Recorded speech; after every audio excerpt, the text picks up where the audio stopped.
it's an unbelievable story which made headlines around the world. Last month, GP Thomas Kwan was jailed for 31 years and 5 months for attempting to kill his mum's partner in a row over inheritance. It is like something out of a movie. Kwan was posing as a community nurse administering a COVID jab when he injected Patrick O'Hara with poison, leading to life-changing injuries. Well, thankfully, Patrick survived and joins us today to tell us all about his story for the very first time. Good morning, Good morning, Patrick. Good morning.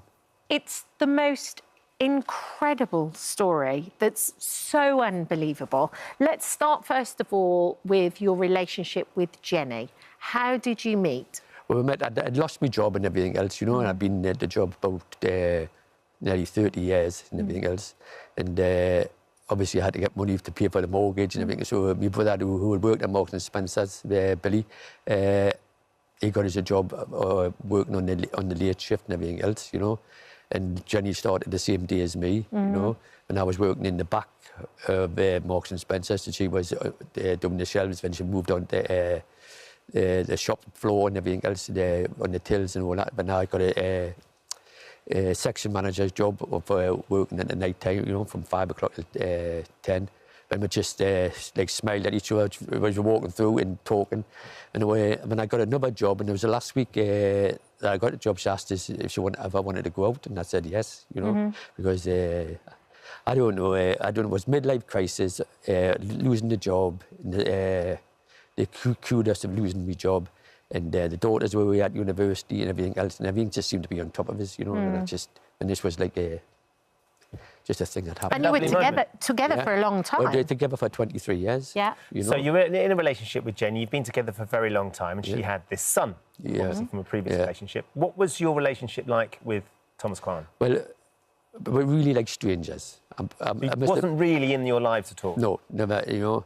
And Jenny, they were strange as well, because it was always about money and different things. Where he wanted his mum to give him more money in different things like that, you know. So he was constantly on at his mum to give him money. And when she didn't give him anything, he wouldn't speak to her or anything else, you know. But he was a GP. He was a GP. He was at boarding school till he was 14. When he was 14, you know.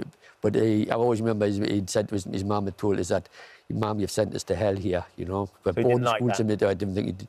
Then he was at Newcastle University, trained his 5 years as a doctor. Then he was going to, and his last year he was going to leave because he met this older woman, and she seemed to turn his head. When Jenny come from Hong Kong and stayed with him and got him over that and everything else, you know. When he had a practice in Sunderland, when he had a major practice. So he was doing well? Yeah, he was doing brilliant. You know, he was affluent, I knew well-respected in the community. He invested in properties and different things. So he was doing all right? Yeah, he was doing more all right there, Ben. He was doing more all right. So what was the catalyst for this then? Was it the inheritance? Well, he thought he should... because in China, always was, you only had the one child with the Mao Zedong thing. Yeah. And then he thought being the eldest, he lived in this country for years, that was it, the eldest son got everything.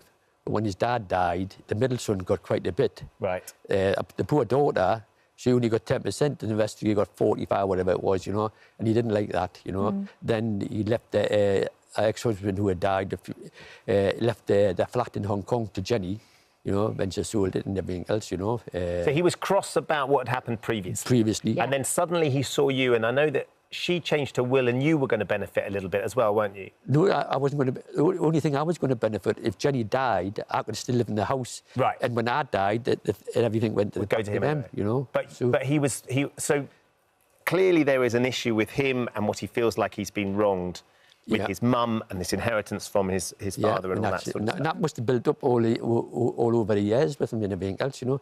Then... he asked that would he transfer all her money and he would look after it, but she couldn't trust him, you know, from previous things that he did, you know, which is a bit too long in the short space of time we've got. But what had happened was he kept on ringing her and texting her, and she would come off the phone and she would be upset. Yeah. And I just says, Jenny, I says, we can't have this all the time. So I says, block him. Yeah. I says, block him. So that lasted for a few months. Then one day he come to the house about 9:30 and I opened the door and it was him. And I says, "Oh, what do you want, Thomas?"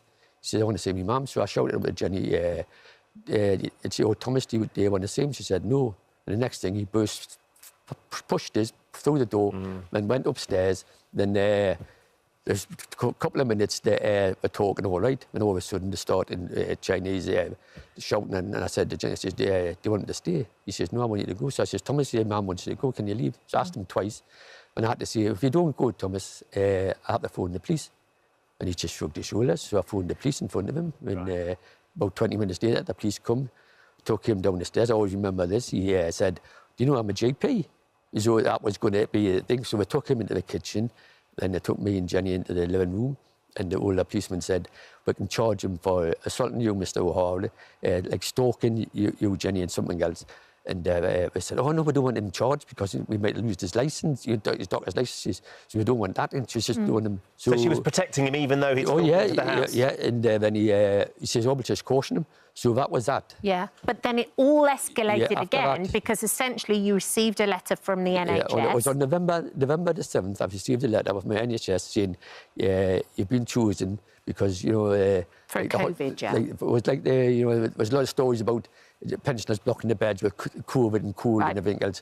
And he says, you've been chosen to get your blood tested and other stuff and to have a COVID booster jab because it'll stop you going into the hospital to block it, you know. So I says, oh, well, that's a good idea. And even his mum says, oh, why wasn't that picked as well? I says, well, I just don't know. I says, you know. Then on January the 4th, I got another letter with NHS heading on it and everything else, looking, and it was signed by Miss Del Patel, I don't know what it was, and saying, oh, I've got, can you make an appointment on January the 22nd to have this checked over and get the COVID booster? So I says, okay, so, what happened? Yeah, so when he sent that, then But it all seemed legit. Here's the thing, right? It all seemed legitimate at the time. It was working with the news. You were talking to Jenny. At no point did you think there was any suspicion. No, I thought everything, you know, because the way things were going with COVID and everything else, and I'd already always get the flu booster and the COVID and everything. From the NHS. And I'd already had that in October. So he sent you this letter. You've agreed to have this appointment, and then suddenly this nurse turns up at your house. Yeah. Well, I got a text the night before to say, because what he said was on that letter is, if you can't make that week, any day that week would do, because now I know that he'd put a week's holiday in a few weeks before to make sure that I was he could there. Come and give it to you that week. You know, so I got a text on the Sunday, and I was expecting 9:30. Open the door, there he was, but he was covered. He had because he was bald, he was 6 foot odd. He had like a combat commando hat, woolly hat. He had tinted glasses, yellow. Then he had a mask, medical mask on his face. So he had a mask on as well. So the reality is, I mean, that's a sort of a... No, that you see that picture there? Yeah. That was his disguise that asked for his identity. When you asked for his ID, that was the disguise. That was his disguise. He was showing... My friends think he would look like Inspector Clouseau. He does a bit, doesn't he? So he had the mask, and all he had was this little gap here, which he had darkened his skin there. Yeah. Wow. So when he come in, he done a question, like a medical question about your heart, so I done all that. He knew what he was doing. When he took two from left and right blood samples, then a urine sample. But his mum had asked him, the night before, she says, can you ask him if he'll do me blood pressure? I says, well, I'll ask him, I don't know if he will, like, you know, I think it is. So she was upstairs, so he done mine, and I says, can you do me partners, you know? Not thinking that he was the son, you know, she says, can you do me partners? And you still she didn't recognise him. And she come down, and we're just sitting here from here to here, but he'd done the blood test, and he said, oh, it was high, because she was on blood pressure tablets. But I didn't realise she'd taken herself off him because she'd got a terrible rash. But I says, Jenny, I says, you'll have to go back, I says, because, you know, you could have a stroke or a heart attack or something like that. You know, it's better to have a rash than have one, you know. So then he injected you, and when Jenny went back upstairs, he says, I'll give you a COVID test. And I says, oh, well, I had just had one. He says, oh, well, this is a booster because COVID wanes, the injection wanes. So I just turned away when he put the needle. Undescribable. The pain as soon as he injected you. So, you know, like I say, when he put all his stuff and went to the house, Jenny come down, said, oh, he's the same height he looked the same height as my son. So I went out the door after him to see if I could unmask him. but he was away. Were you when I come back. suspicious when she said that? Did that Straight away, because Ben, the only person I've never, just an ordinary person, never had any problems, have arguments, but not but when he was the only one that could have done something like take blood and everything else, and he was the only one I've had an altercation with all the years, So suddenly you were suspicious. So what had he injected you with? Well, at the time we didn't know. So what had happened was, I went to the doctors. And I think I've seen the picture of the first one of the blisters. But the receptionist says, "Oh, we've got no appointment. I can see a nurse in 2.5 hours." So I had to go back home because it was only 5 minutes because we live in the centre of Newcastle, and come back. And they said, "Oh, come back at 12:15. So when I went upstairs to see the nurse, they thought it was sepsis. She thought, so we got a doctor, and they said, "Oh, we'll send you straight back up." She says, "We'll get an ambulance." I says, "Well, it'd be quicker if I just walk up." So I just walked up. Yeah. Then went straight through, and I was telling a male nurse, I was telling him the story, and he thought it was a local nurse or something, subcontractor, trying to kill pensioners off or do something. Right, he thought it was a male nurse that actually phoned the police. And when the consultants were looking at my arm, wondering what it was, because it was spreading, the police come and they took photos. And the next thing I know, I was having an X-ray on my arm. And the next thing I knew, I was in intensive care after they operated on my arm. Wow. So I had about 3 or 4 operations in that week, So it was like anaesthetic. And I remember the third day, the police come in, the interviewers and everything else. And the funny thing was, well, this is my sense of humour, I suppose. They said, "Oh, have you got any suspects?" And I said, "Oh, about 500. She goes, I play golf at the Espresso Hub Golf Club. So, because I've got other brothers that play nephews, so I'd won quite a few who always get classes. So I said, "Oh, I've got about 500 there, it's a lovely club." And they're going, I could tell by the expression, but we weren't too amused not to say, "Oh, no, I'm just joking." That's just, Then I says, the only person I can think of is my partner's son, Thomas Kwan. But I says, "You can't go to his house and arrest him." I says, "Because I don't know, he might have been working that day, so I didn't know, But just, he was the only person that I could think of." Well, look, they investigated him, arrested, and he's now in prison. 31 years is what he got. Yeah, and he attempted to kill you. The irony of all of this is, though, Patrick, is your relationship with Jenny was sort of coming to an end. Yes, that's an irony, because I'd been a couple of times. I went because my ex-wife lives with my daughter and everything else, and I used to see the grandkids and that, And then every time I went up there, I just couldn't get it out to ask. I don't know if it was a blockage or so. That was a catalyst. Yeah. So poor Jenny, I had to tell her that. But you're still good friends with Jenny. You're still on good terms. But Jenny's moved out. She's moved back. She moved in with her daughter, living in Hong Kong. Her son now that he tried to do this to you. At the time, Ben, I felt really against him. But like I say, time's a great healer. And when I was lying in bed, and I just thought it's just wasted time. I've got nothing about him or nothing like that. I don't hate him, but I don't. It's happened, and the justice was done. Albeit I thought he could have had more. I know it's a long time, but the way things are. But I was happy that the justice was carried out, and that's the way it should have been, Well, we're very happy that you're here telling us the story now. Thank you for coming on the show. I have to say, after my arm, when I got to play, because my thing was to play golf up at Scotland, because I've been doing it for 32 years, and everybody thought I couldn't do it. But we already had a substitute for this, but I managed to push myself and do all the weights for it. To get the strength. But the worst thing about the whole situation was after I come back from Scotland was the mental thing. Yeah, of course. The post, because I didn't realise I had post-traumatism. Yeah, of course. But what had happened was I couldn't walk, my feet went into pain. I lost 2 stone in weight. Oh, Patrick. I lost my hair. You wouldn't think so, I know, but it's going back. Then I had delirium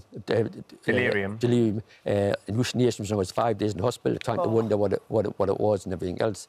And that was the worst thing was fatigue. As soon as I got out of bed, I woke up, washed and had breakfast and I had to go back to bed. Yeah. So that the mental aspect, and this is one of the things. Tougher. And this is one of the things because I had to wait quite a while with this.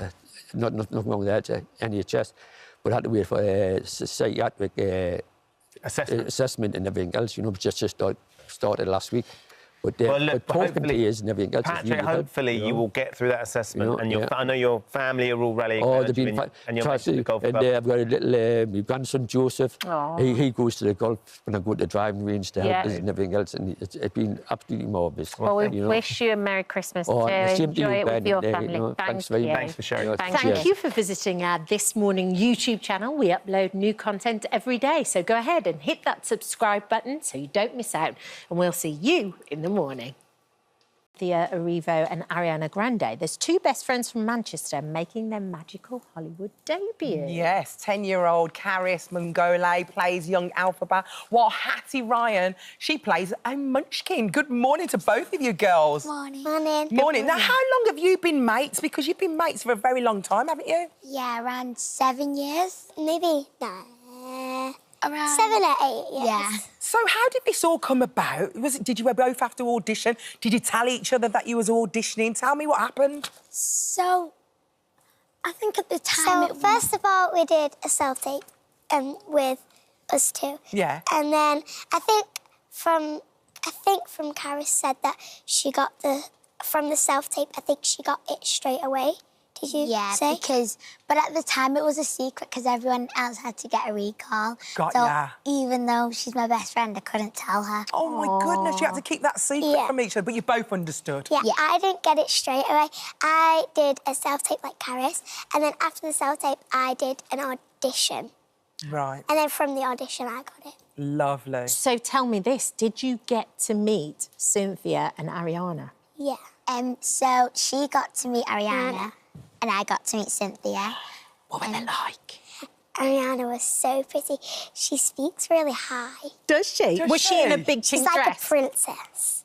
Oh. I can imagine that. And what was Cynthia like? Because you actually got to go and see her fly, didn't you? Yeah, she's talked about this already, but there was one time on set and she was flying and I was just so amazed because at the time I was 8 and she's amazing. She's so brave to go up to the ceiling and fly. And they accidentally heard me in the monitor saying, wow. Really? Did you get to fly as well? Yeah, I did. What was that like? Was it terrifying or was it really exciting and exhilarating? At first, it was a bit scary because obviously you've got to get used to it. But as it went on, I got used to it and it was exciting. I mean, what an experience. There you are there. Look at you playing young Alphaba. Gorgeous. And then, Hattie, you played a munchkin. Yes. Did you actually get to hold Ariana's hand? I did. But is it also true that you actually shut down production because you wasn't very well? Yeah. What happened? So, one time on set, it was quite windy and there was lots of, like, grit and stuff on the floor. Yeah. And it all flew up into my eyes and I started rubbing my eyes. And when I rubbed my eyes, because I'm ginger, I started going all red. No! And I started going all red and then I can't film because I'm all red, obviously, because I wasn't red for the rest of it. Yeah, because I wasn't red for the rest of it. So I accidentally sent everybody home. They were like, the Queen can't do it, so we have to shut down everything. Can I just say, your outfits today, very, very giving us interesting. wicked vibes. They're giving me some wicked vibes. And I was just wondering, have you done that TikTok yet? You know, when they go, I'm a witch and you're it. Have you done that yet? Yeah. Have you actually filmed it yet? We have, yeah. Can you do it for us? Go on. Because it's my favourite thing ever. Right, stand up. You got your cameras. This is your moment. Ready? Go for it, girls. Here we go. Alphaba. Glinda. Alphaba. Glinda. I'm a witch. And I'm a witch. But which is which? Well, here's the sitch. We were roommates back at school. Alfie's awkward. Glinda's cool. We were strangers. That's no lie. But now we're besties. Ride or die. The school we go to is called Shiz. I studied hard on every Quiz. while Glinda chases Alpha with Riz. and someday soon we'll meet the Wiz. Green, pick, green, pick, green, pick, stop. This song's good. Kind of a bop. Please, that is amazing. Please let us do this later. Oh, Can we're going we to do have to it? try, aren't we? We've got to give it a go. I Oh, don't know if thank I'll you fit so in the pink much. outfit, but we'll give it a go. You can fit in that pink outfit. We'll have to give it a go. Oh, How was thank the you. premiere? Was it fun? It was amazing. I got to meet so many stars that I didn't get to meet while filming. Everyone was just so lovely and I got to do so many interviews. And they're so friendly to you as well, haven't they been so lovely? Look how stunning you both look. Beautiful. Oh, I love that. Beautiful. Well, thank you for coming on the show today. It's been so lovely to meet you, hasn't it? Yeah, we need to go and see the film. I'm going to watch it another 10 times. It's brilliant. Me too. It's amazing. Thank you, girls.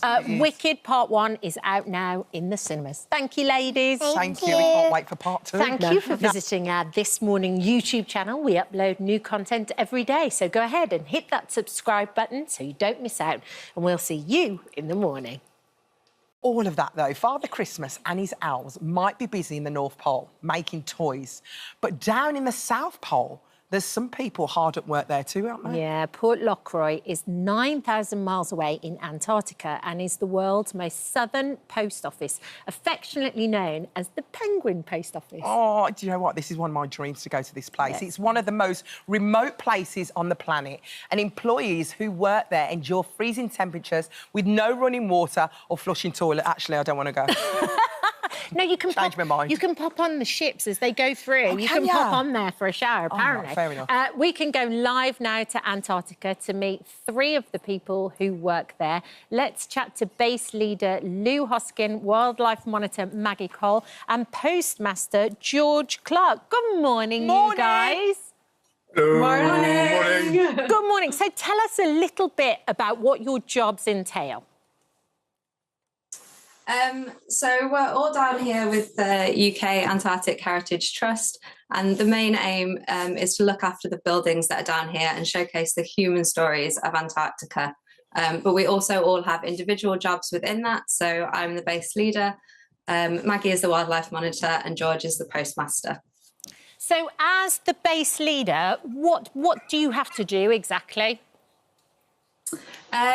Mostly a lot of emails, actually. So it's my job to sort of be the logistic lead for the team, making sure that we've got everything we need to be able to do our jobs properly and do our jobs well, and making sure that I organise the ship visits and, most importantly, our chance to have a shower. Yeah. Well, that was very on my mind, if I'm honest with you. The fact that there's no running water.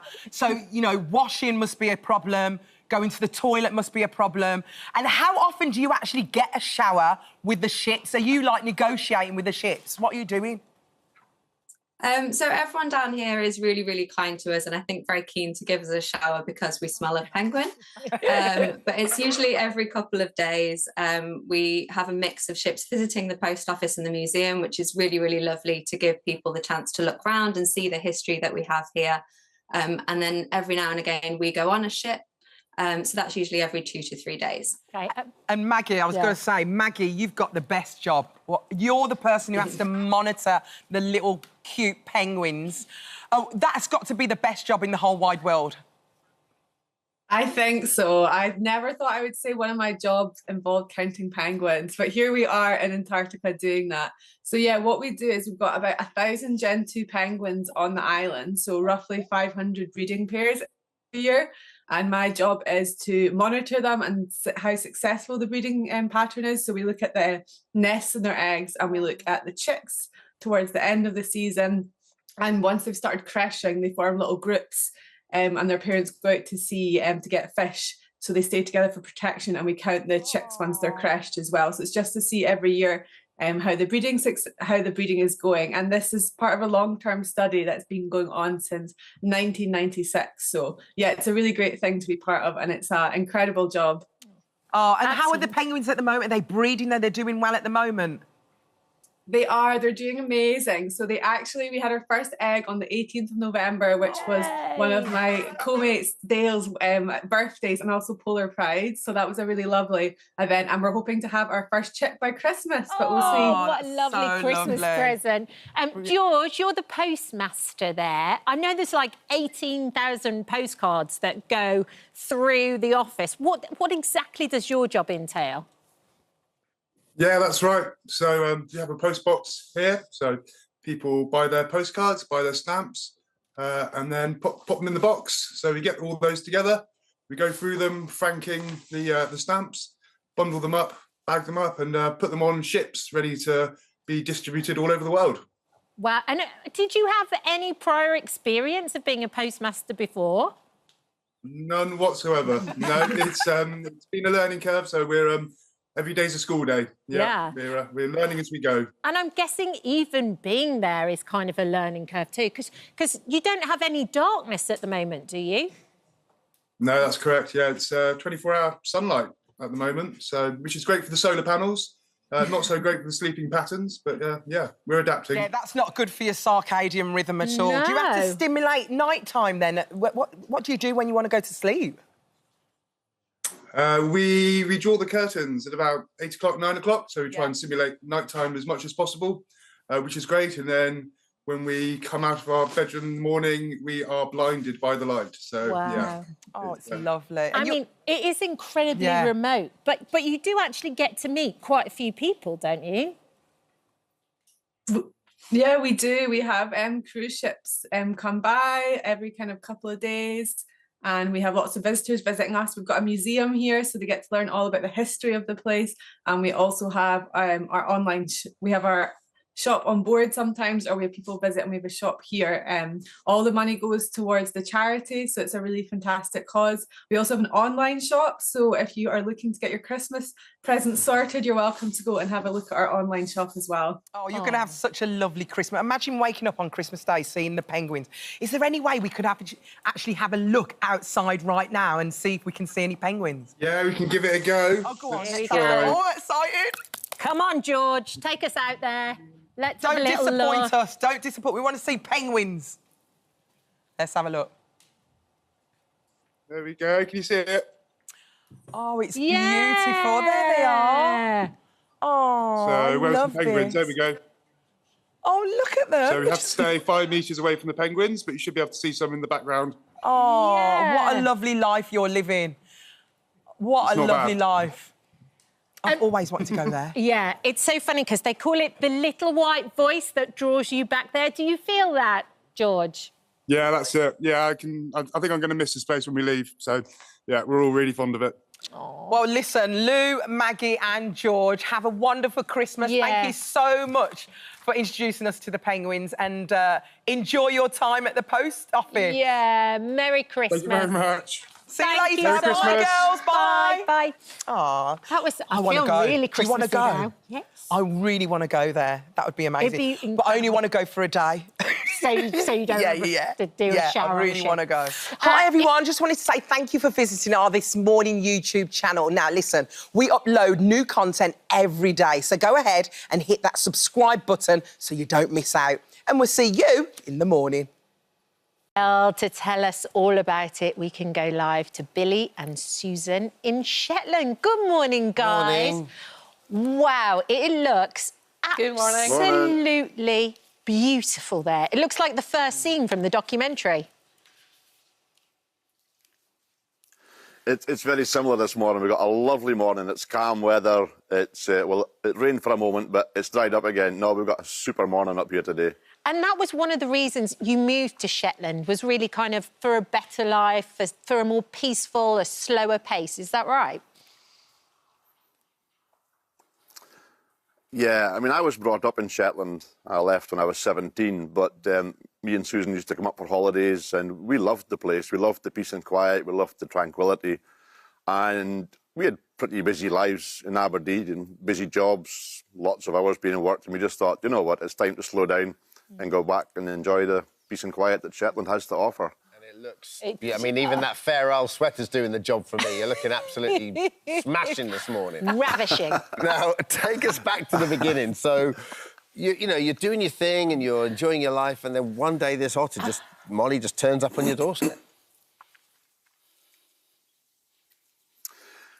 Yeah, I was looking out the window one day. It was a day like this, and I could see this otter fishing in the sea in front of the house, and I thought, it was curiosity got the better of me, and I wondered how close I could get to this wild otter, because the truth is, you can't really get close to them. So when the otter was down fishing, I ran down the pontoon, sat down, hoping that it would come out and appear out of the water at the same spot, which it did. It never saw me. It just sat there and ate this crab, and then halfway through it turned and looked me straight in the eye for about 3 or 4 seconds, and then it just went back to eating its crab. I think that was the moment that I realised this was not a normal situation, because otters would normally run away pretty quickly. And then how did the relationship progress? Because then you started feeding Molly a little bit more, and the lady has very expensive tastes, I heard. She particularly likes salmon. And then what happened next? Yeah, absolutely.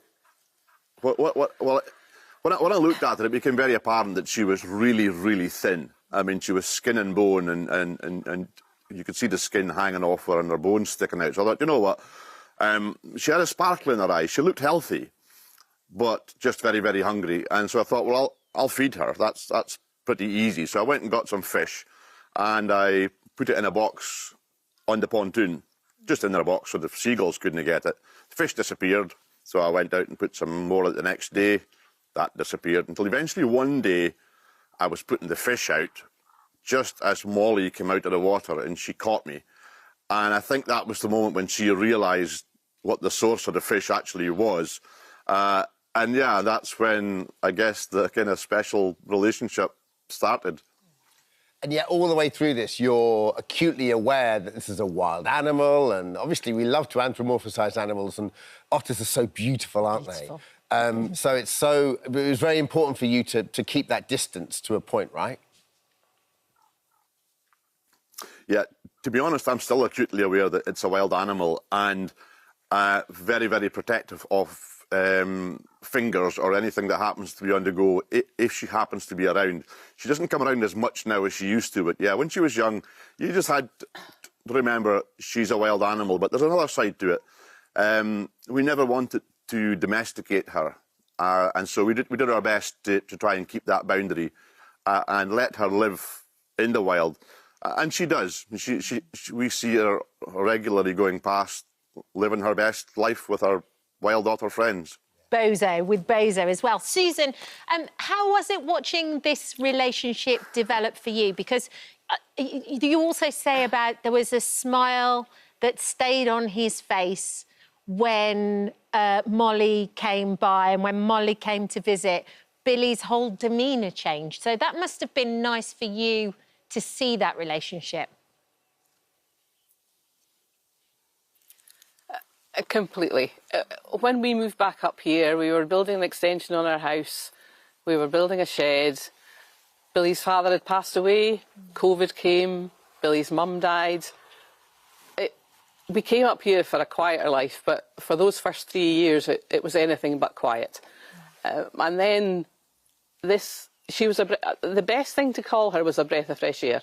When she arrived and was looking for Billy particularly, she wasn't never that keen when I went out, because I would quite often get her into trouble. But, you know, she just was always looking for him. And, yeah, it was a beautiful relationship to watch. And she was just a complete and utter distraction. If it was for 5 minutes or 20 minutes, she was just a lovely, lovely distraction. Yeah. Wonderful. Just looking at pictures now. How did the film come about? Well, a friend, Bruce, was here helping me to get the extension ready to build. We were knocking down old buildings and stuff. And this otter turned up right at our feet, and he said, "What the heck is going on here?" And so I explained the story. I said, "Oh, this is Molly." Told him the background to it. And he had a friend called Charlie, who was Charlie Hamilton James, and he was the director of the film. He said, "My friend Charlie would love to see this." And I said, "That's fine, bring him up." So Charlie came up, had a look, took some photos, took some underwater photos, and then came back a second time, and then he phoned us up and said, "Guys, can we make a film about this?" And that was the starting point, really, of the whole filming process. Yeah, and we didn't know who Charlie was at that time. We had no idea what Charlie did. He was a friend of Bruce's. That's all we knew. Yeah. So. And then you've made this beautiful documentary. It really is a celebration of humanity and animals and nature, everything. And you're also up for awards. So I know you were up against Will Ferrell and Steve Martin, like, out of nowhere. Yeah, out of complete nowhere. Steve Martin did win, but just to be nominated in the same category as them was fantastic. And just lastly, Billy and Molly, what would you want people... Billy, what would you want people to take from this? I guess, for you, it's an appreciation of nature, is it? Yeah, I mean, there's a couple of things that stand out for me when I watch the film, and we still watch it, we still love it. I think, for me, an appreciation of nature and the fact that you can intervene, you can help, and you can make a difference. You don't have to be a wildlife expert or an animal expert. You can help wildlife just by putting out food in the winter, or if you see an animal that's hurting or dying, go and see if you can do something to help. Protect your fingers, of course. And I think the second thing for me is love and compassion. You know, it's the film speaks of that a lot, and I think in a world where everything's going crazy and there's such a lack of love and compassion, then it would be lovely for me if people just learn to show a little bit more about that. That's a nice message to come across, I think, for me anyway. Thanks, Well Billy and Susan. said. That's so Well nice. said. It's an absolutely beautiful film. Absolutely beautiful celebration of nature. Thank you, guys. Thank you. Thank you. Thank you for visiting our This Morning YouTube channel. We upload new content every day, so go ahead and hit that subscribe button so you don't miss out. And we'll see you in the morning.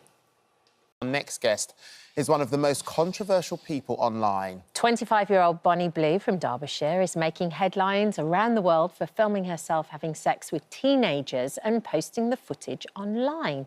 She's been labelled a predator and has even been banned from Australia and thrown out of Fiji after planning to recruit the young men that she describes as barely legal to film with. Bonnie says she's not doing anything illegal and doesn't sleep with anyone under the age of 18, but her critics say the men she's targeting are too young to understand the repercussions of what they're doing. So is she just a content creator making money or a dangerous predator who should be stopped? Bonnie joins us now alongside Ashley James. Good morning, ladies. Hi, morning. Good morning. So first of all, let's start with you, Bonnie, first of all. Yeah. How did you end up in this business and how did you describe your job? OK, so didn't know too much about the industry before I started, and it's as simple as filming videos and putting it online. I guess that's how I started. Yeah. Right. So, yeah. But you had a job in recruitment, didn't you? Yes, yeah. So, well paid? Yeah, average, sort of average pay, average annual leave, the whole thing, to summarise it, average. OK, fair enough. So we've been talking, as we've mentioned during the show today, your salary, what you earn at the moment is upwards, you've let me know, of £600,000 a month. Yes. I would change careers for that kind of money, but I'm not sure I'd do what you do. Why have you decided that this is the route you're going to go down? Is it just about the money? So it started off as just the money, because I didn't understand pleasure in sex as such. I didn't understand the educational side of things. So yes, it started off purely around money. But then as I got into it and as I educated myself in the industry, not only did I realise how much pleasure I received from it, but also how much there's a missing gap of educational, content online. But how did you... It sounds almost as though you fell into it. How did you end up kind of getting there? Because that's quite a big leap. It's a stretch, yeah.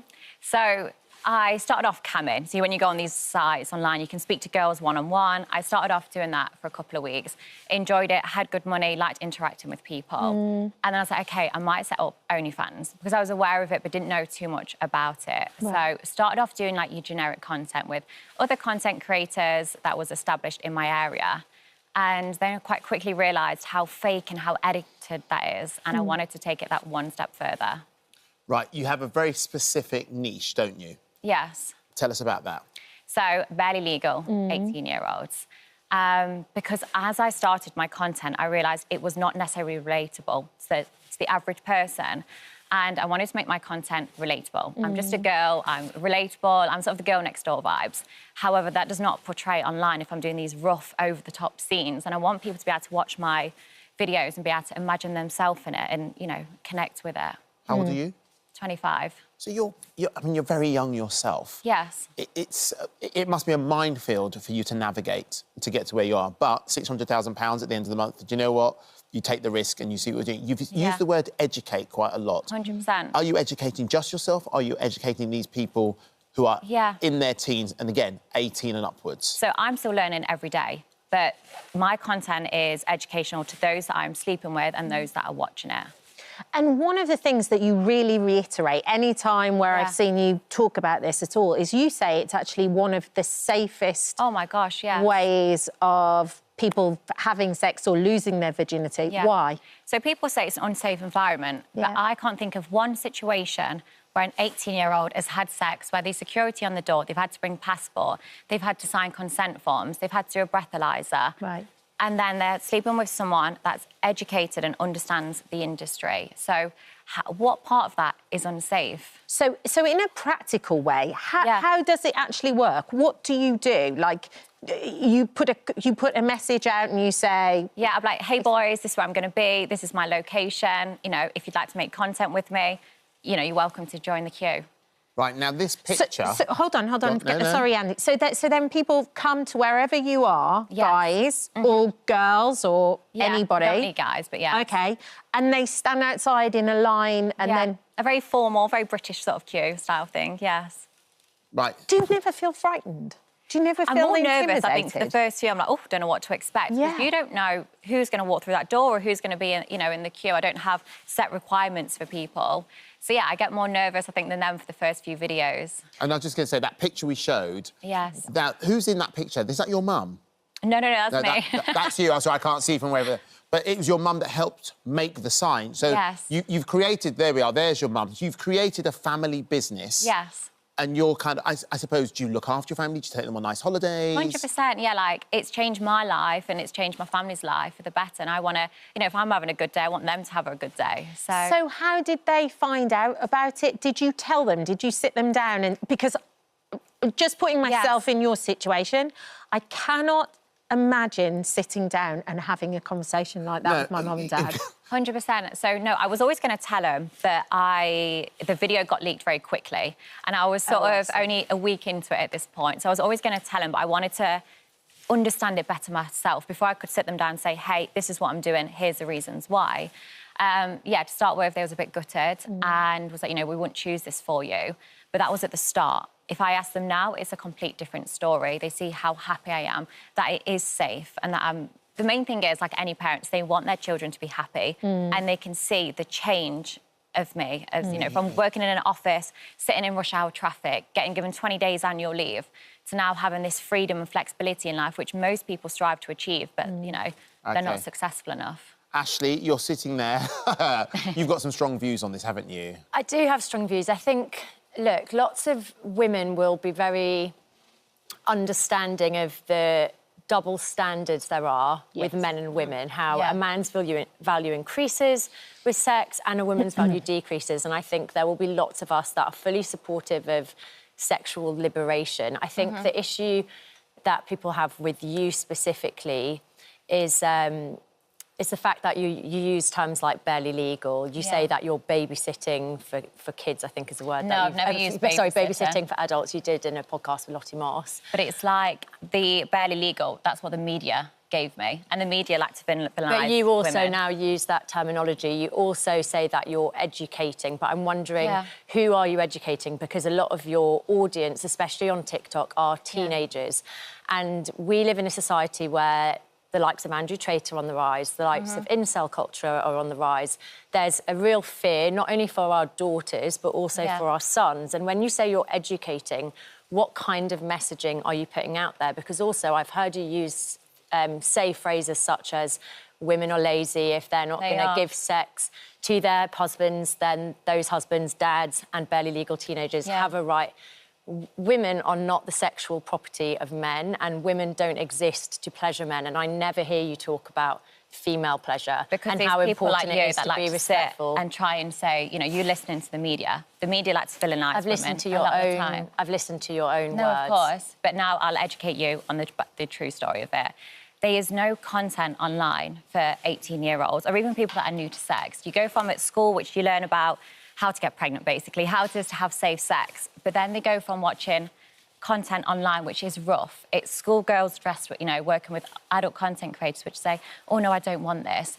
It's then led into a very rough scene, which is choking, slapping, hair pulling. So are we only wanting our sons or the younger generation to watch that and try and perform that in a bedroom? Because that's dangerous for women. I think you're misunderstanding my point here, because I'm not saying, of course, I don't want anyone watching rough pornography. But why should they not watch that? Because that's also OK. Well, you're contradicting yourself. My point here is, what are you doing to teach young boys and girls that just exist. Women do not exist to please men. Men do not have a right to cheat with partners. But also, how are you teaching young boys that also, like, male pleasure is not the ultimate. Like, there's also female pleasure, there's also respect. Yeah. Then what are you doing to teach young men that they don't just have an automatic right to sex? I'm educated. I mean, have you ever watched one of my tapes? I haven't watched one of your Exactly. tapes. So you're sat here. I'm actually not being aggressive. I'm actually not being aggressive. No, you're not. But But you're being aggressive aggressive back. You're using terms like women like me. I'm asking you questions. Because you're a woman that promotes women's rights and equality. Yeah, I do. Whereas you're not sat here with a guy. Look, if you're going to let me speak. I've also just said to you that I agree with you that there is an unfair double standard. I also think you get a lot of hatred that a man in your position wouldn't, and I'm fully on board with that. 100%. The thing I'm not on board with is your messaging that men, dads, husbands have a right to cheat. And I want to really touch on this 18-year-old thing. I was a fresher. I was actually at Nottingham University where you went. Oh, wow.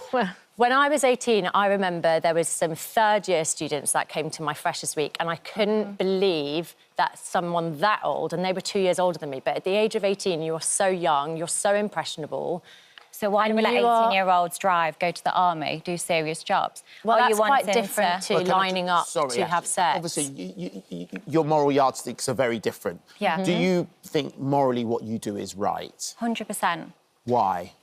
Because like I said, there's a massive gap for it. And I'm not saying women are here just to pleasure men, but I'm here saying, hey, I'm a content creator. I love pleasuring men. Watch my videos. So the bigger picture you're blowing up to, that's not my problem. Like, I'm doing what I do best, which is pleasuring and educating. Blowing up There's anything. I'm just trying to challenge you on some of the phrases that I know, but then you don't even allow me to used. respond. I am allowing you to respond. I'm just trying to, like, get you to answer the questions. Bonnie, can I ask you a question? Yes. Have you thought about the future and where, like, will there come a point where you'll go, that's enough? Or will you maybe have a little boy or a little girl? Yeah. And have you thought about that and thought about if you did have a little boy or a little girl, how you would explain that situation to them? Or if it didn't even get to that situation, how if your little 8-year-old boy who went to school and looked something up on the internet, found out, and then all the classmates around. Have you thought about that? Yeah, like I'm fully aware. Like when you put something online, it can be there forever. I know that. It never goes anywhere. 100%. That's the thing, I think, and I think that's why people have a problem with the 18-year-old thing as well, because we all do daft stuff when we're 18. Have you thought about it, though? Yeah, so obviously things change massively. Like 10 years ago, you would never even have a sex worker sat here. So things are changing massively. And the things I want to achieve is educating people. So by the time, if I do have children, sex workers are not going to be discriminated how they are now. The conversations will be very different. And I've also proven my point in terms of educational content and ethical porn as well, which is currently not something which is shown as much. So yes, they might get picked on at school, but if you're too pretty, if you're ugly, if you don't have money, you're picked on. So regardless, nowadays, children are unfortunately picked on, whereas at least my children, if I do have them and are picked on, it's been for a much bigger picture.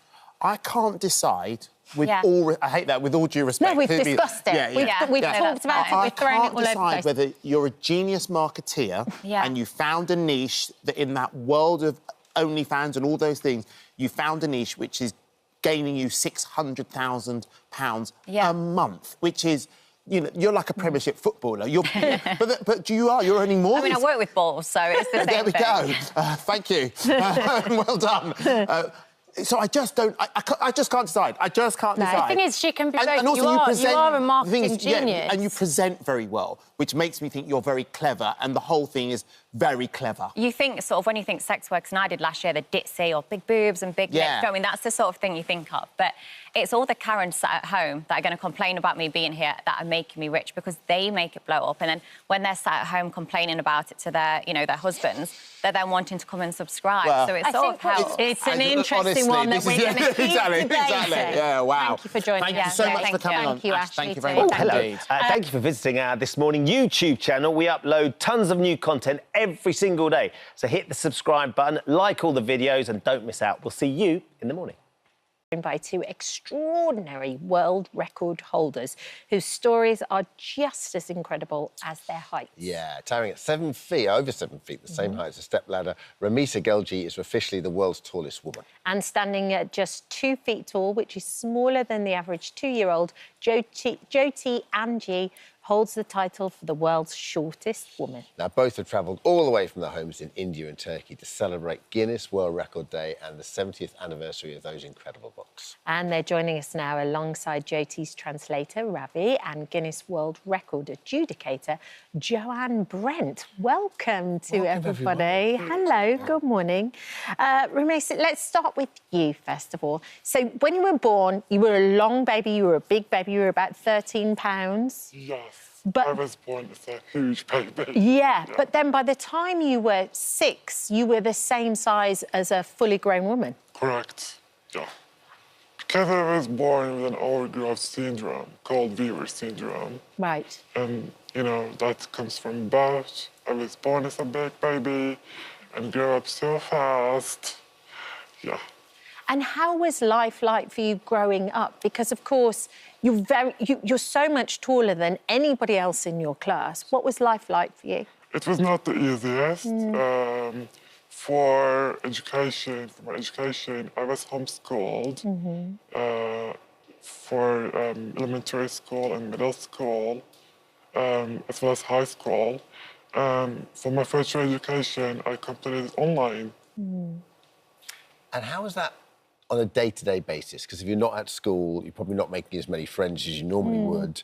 So when were you able to use this to your advantage or come to terms with it? I have to admit that I did not have many friends while growing up. And I was struggling with my health issues, obviously.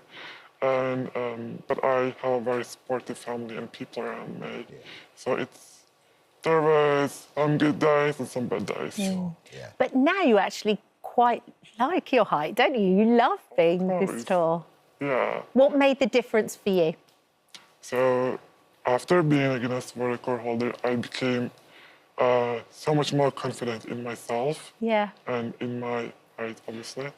And I started to say it, you know, as a blessing, because this is my syndrome, my height, is what makes me an 8-time Guinness World Record holder. Yeah. Wow. It's like we talked about earlier on, it's being able to use that as your superpower. It's must be so lovely for you to hear that, Jo, as well, that, you know, that can empower people. Yeah, and I think that's the story for both. Jyoti would agree as well, that since being embraced into the Guinness World Records family, both of your dreams have come true. They've both gone on to travel, and Jyoti's done some incredible work even in Hollywood as well. And Ramisa does so much work advocating for awareness. Yeah. Jyoti, let's move on to you through Ravi. How does your height impact your everyday life? तुम्हारी everyday life पे तुम्हारी height का impact कैसे होता है? मतलब क्या advantage disadvantage है? कैसे लगता है तुम्हें? मेरी हाइट सबसे छोटी है और 24 इंच है, तो मेरे घर पे जो सारा फर्नीचर है मेरे साइज का है। बस इतना प्रॉब्लम तो बहुत फेस करनी पड़ती है, अकेले बाहर ट्रैवल नहीं कर सकती, अकेले जा नहीं सकती, और जहाँ पे मैं पहुँच नहीं पाती वहाँ पे मेरी फैमिली हेल्प कर देती है। So in day-to-day life, she get a little bit difficulties to do the things which she has to do every day. But on her home, she got everything according her height, so she can easily reach the things which she want to. Else, when she want to go out, she needs help from the family. She needs somebody around her, and if she can't reach the things, she needs somebody to help to do things. And so, but you've become an actress. It was always your dream to become an actress. How did it happen? Heroine कैसे बनी? मुझे जो actress का नाम मिला वो American horror story से मिला, और मैंने ऐसे बहुत सारी डॉक्यूमेंट्री किए, और सबसे बड़ा मेरा शो था American horror story. So she got chance because of her height in American horror shows, and that's how her journey will start as actress. And after that, she did many documentaries. And for her, the biggest achievement is the American Horror Show. Yeah. And how has that impacted on your confidence? I know you have a big social media following as well. ये कैसे आपको impact करती है? ये सब चीज़ें आपको confidence देती है?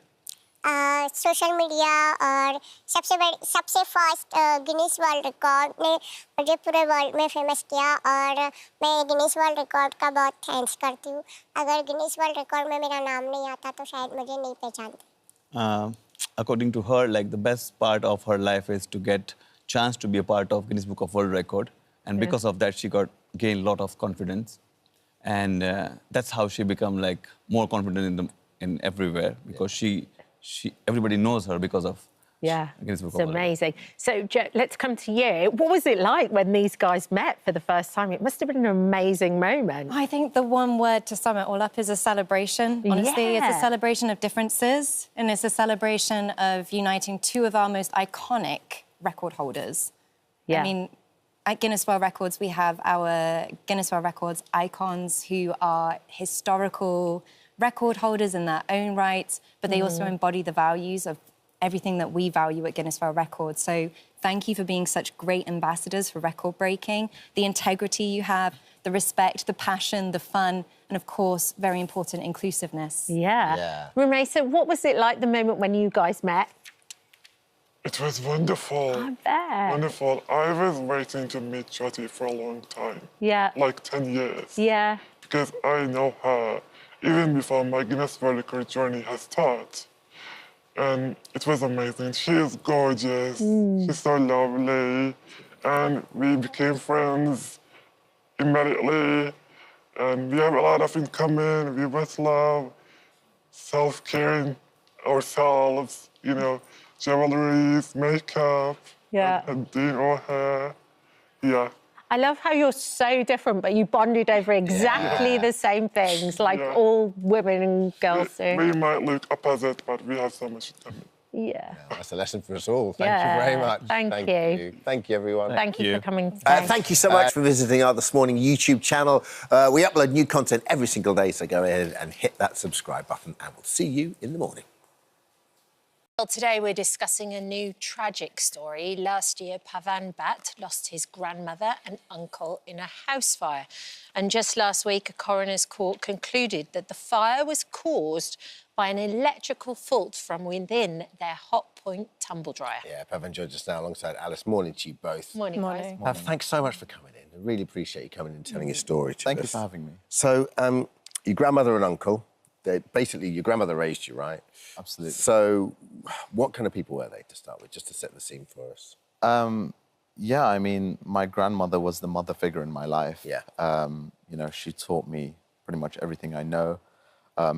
She was strong and powerful as a woman. She was very independent. She very much wore the pants in the house as well. So we all listened to her. Yeah. And she sort of, you know, kept that tradition even through my uncle's brain damage, which was tragic. She took the role to take care of him, maintaining her independence. And likewise, my uncle was like a second father to me. You know, he treated me as his own. He never wronged me. So yeah, they were just wonderful people. Yeah.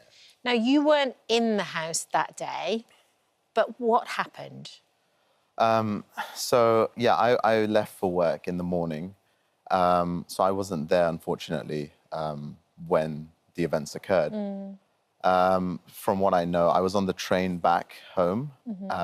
And as I got some signal at the station, I get a call from my neighbor, who has been very helpful. She's been lovely throughout this process, telling me there's a fire.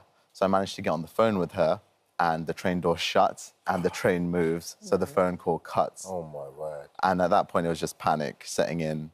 I get to the next station. I run up outside, get on the phone with her, tell her to, you know, to call 999, message my friends, message my girlfriend to, you know, get to the house.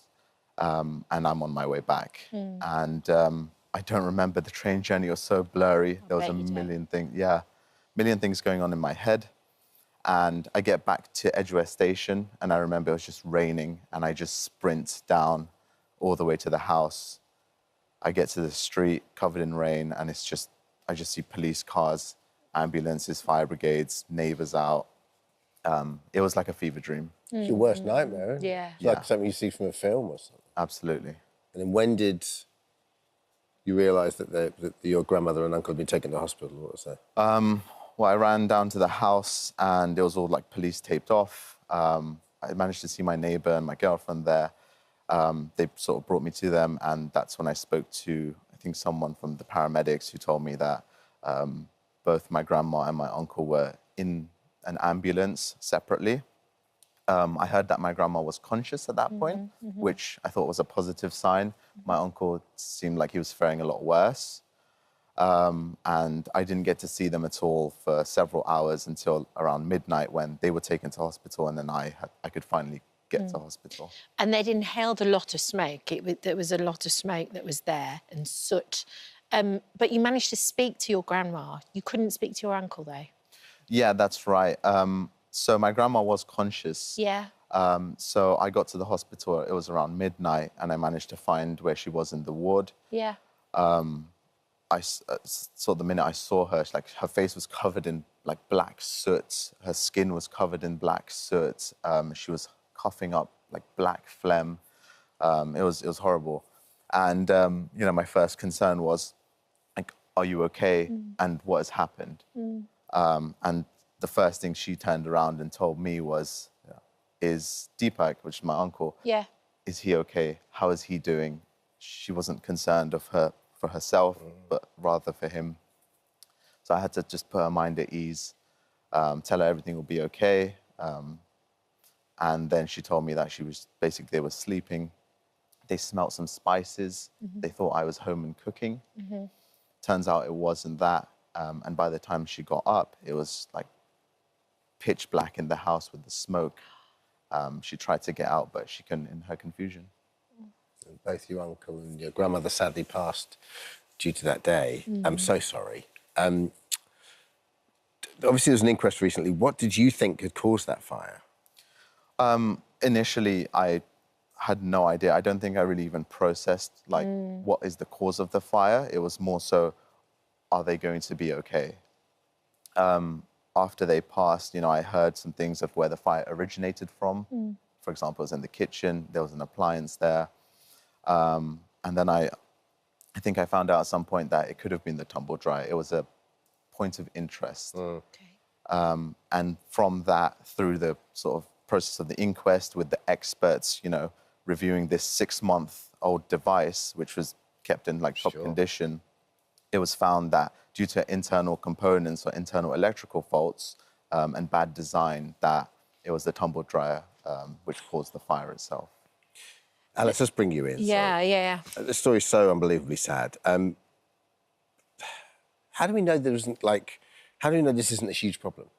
Well, we don't yet. And as with so many what turn out to be huge stories, like the Post Office, it's going to rely, sadly, because our country has no good system, it's going to rely on lawyers, and Pavan has an excellent lawyer, the guy at Lee Day, who has done a lot of digging in the past on Whirlpool stories, journalists like myself and consumer organisations, to put the ends together and to ask the fire brigade, to ask the lawyers, to ask the independent forensic scientists, are there any fires of this ilk? Now, in the inquest, there were 3 forensic scientists there. 2 of them said it was the cause of fire was an electrical fault with the machine.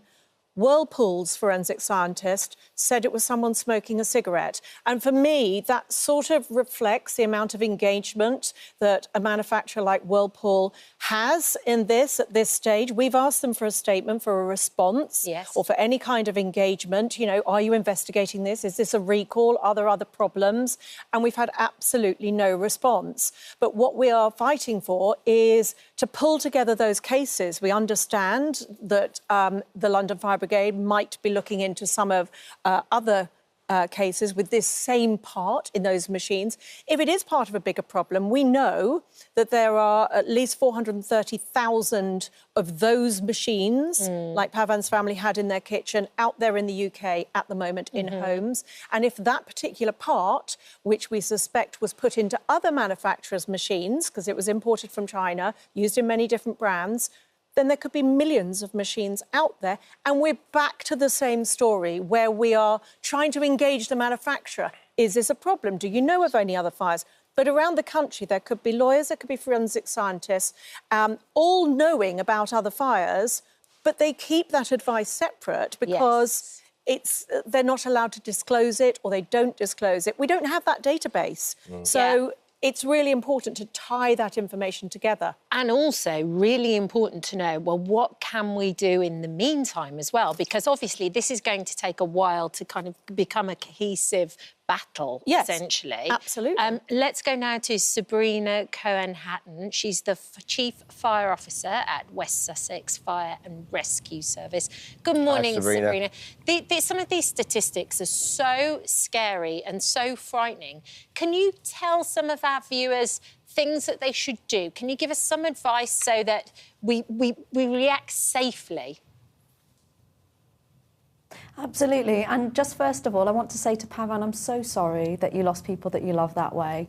I know it takes a lot of courage to carry on talking about something so painful, but you're raising awareness and helping a lot of people. So thank you for that, first off. And I think when it comes to white goods, people don't often think about the risks that can come with that. If you're using hair straighteners, for example, it's really obvious that there's a fire risk because they're hot, but people will use a tumble dryer and not necessarily think about it. And I think there's a couple of things. Firstly, please don't stick your tumble drying on if you're about to go to bed. I know that electricity can be cheaper if you're on a cheaper tariff at night, but if you put something in and then you go to bed and there's a fire, you're not going to know about it until it gets really, really severe. So that's the first thing to say. Also, if you've got a tumble dryer, there's a website that you can register it with called Register My Appliance. And if there's any manufacturer recalls, that will be recalled back and you'll get an alert. So it can be really helpful for you, especially if you've bought something secondhand, for instance, then at least you've got that alert there coming through. But the other thing to say is make sure that you clean your lint regularly. It can build up and that can be really flammable. And also think about how it's plugged in. Especially if you haven't got much space in your kitchen, it can be really tempting to plug in an extension lead and another extension lead, and then you've got lots of power-hungry appliances plugged into that. If you can, please avoid that. Tumble dryers are power-hungry. Just plug it directly into the socket and leave it. Okay. And when we talk about tumble dryer specifically, is the lint the key thing, do you think, Sabrina? Like cleaning that, making sure that's kind of clear? It is really important to do because if you leave the lint in there, it can build up and it's flammable. So it is really important that you do that. Another thing that people might not be aware of is if you're washing, for example, rags that you've used to clean up something oily, even though it's been through the wash, you can still end up with remnants in there and it can stay flammable. And actually, tumble dryers get quite hot. So anything in there that might be flammable isn't a good idea. So if you can, if you're doing oily rags, for example, just hang them up on the radiator instead. OK, thanks, Sabrina. And Alice, you wanted to add something? Well, we're waiting now for the coroner to issue a prevention of future deaths report, which is really key. And in that, if he names any kind of manufacturer as being at fault or perhaps should take action, then they have to take action. There's no legal comeuppance if they don't, but they have to take action. They have to respond to that report. And we're going to be watching that very carefully to see what that coroner says should be done. And we will, you know, in memory of Pavan's family, stay with this story. Absolutely. And also, Pavan, Sabrina was absolutely right. Just by being here, I think it just opens up that discussion.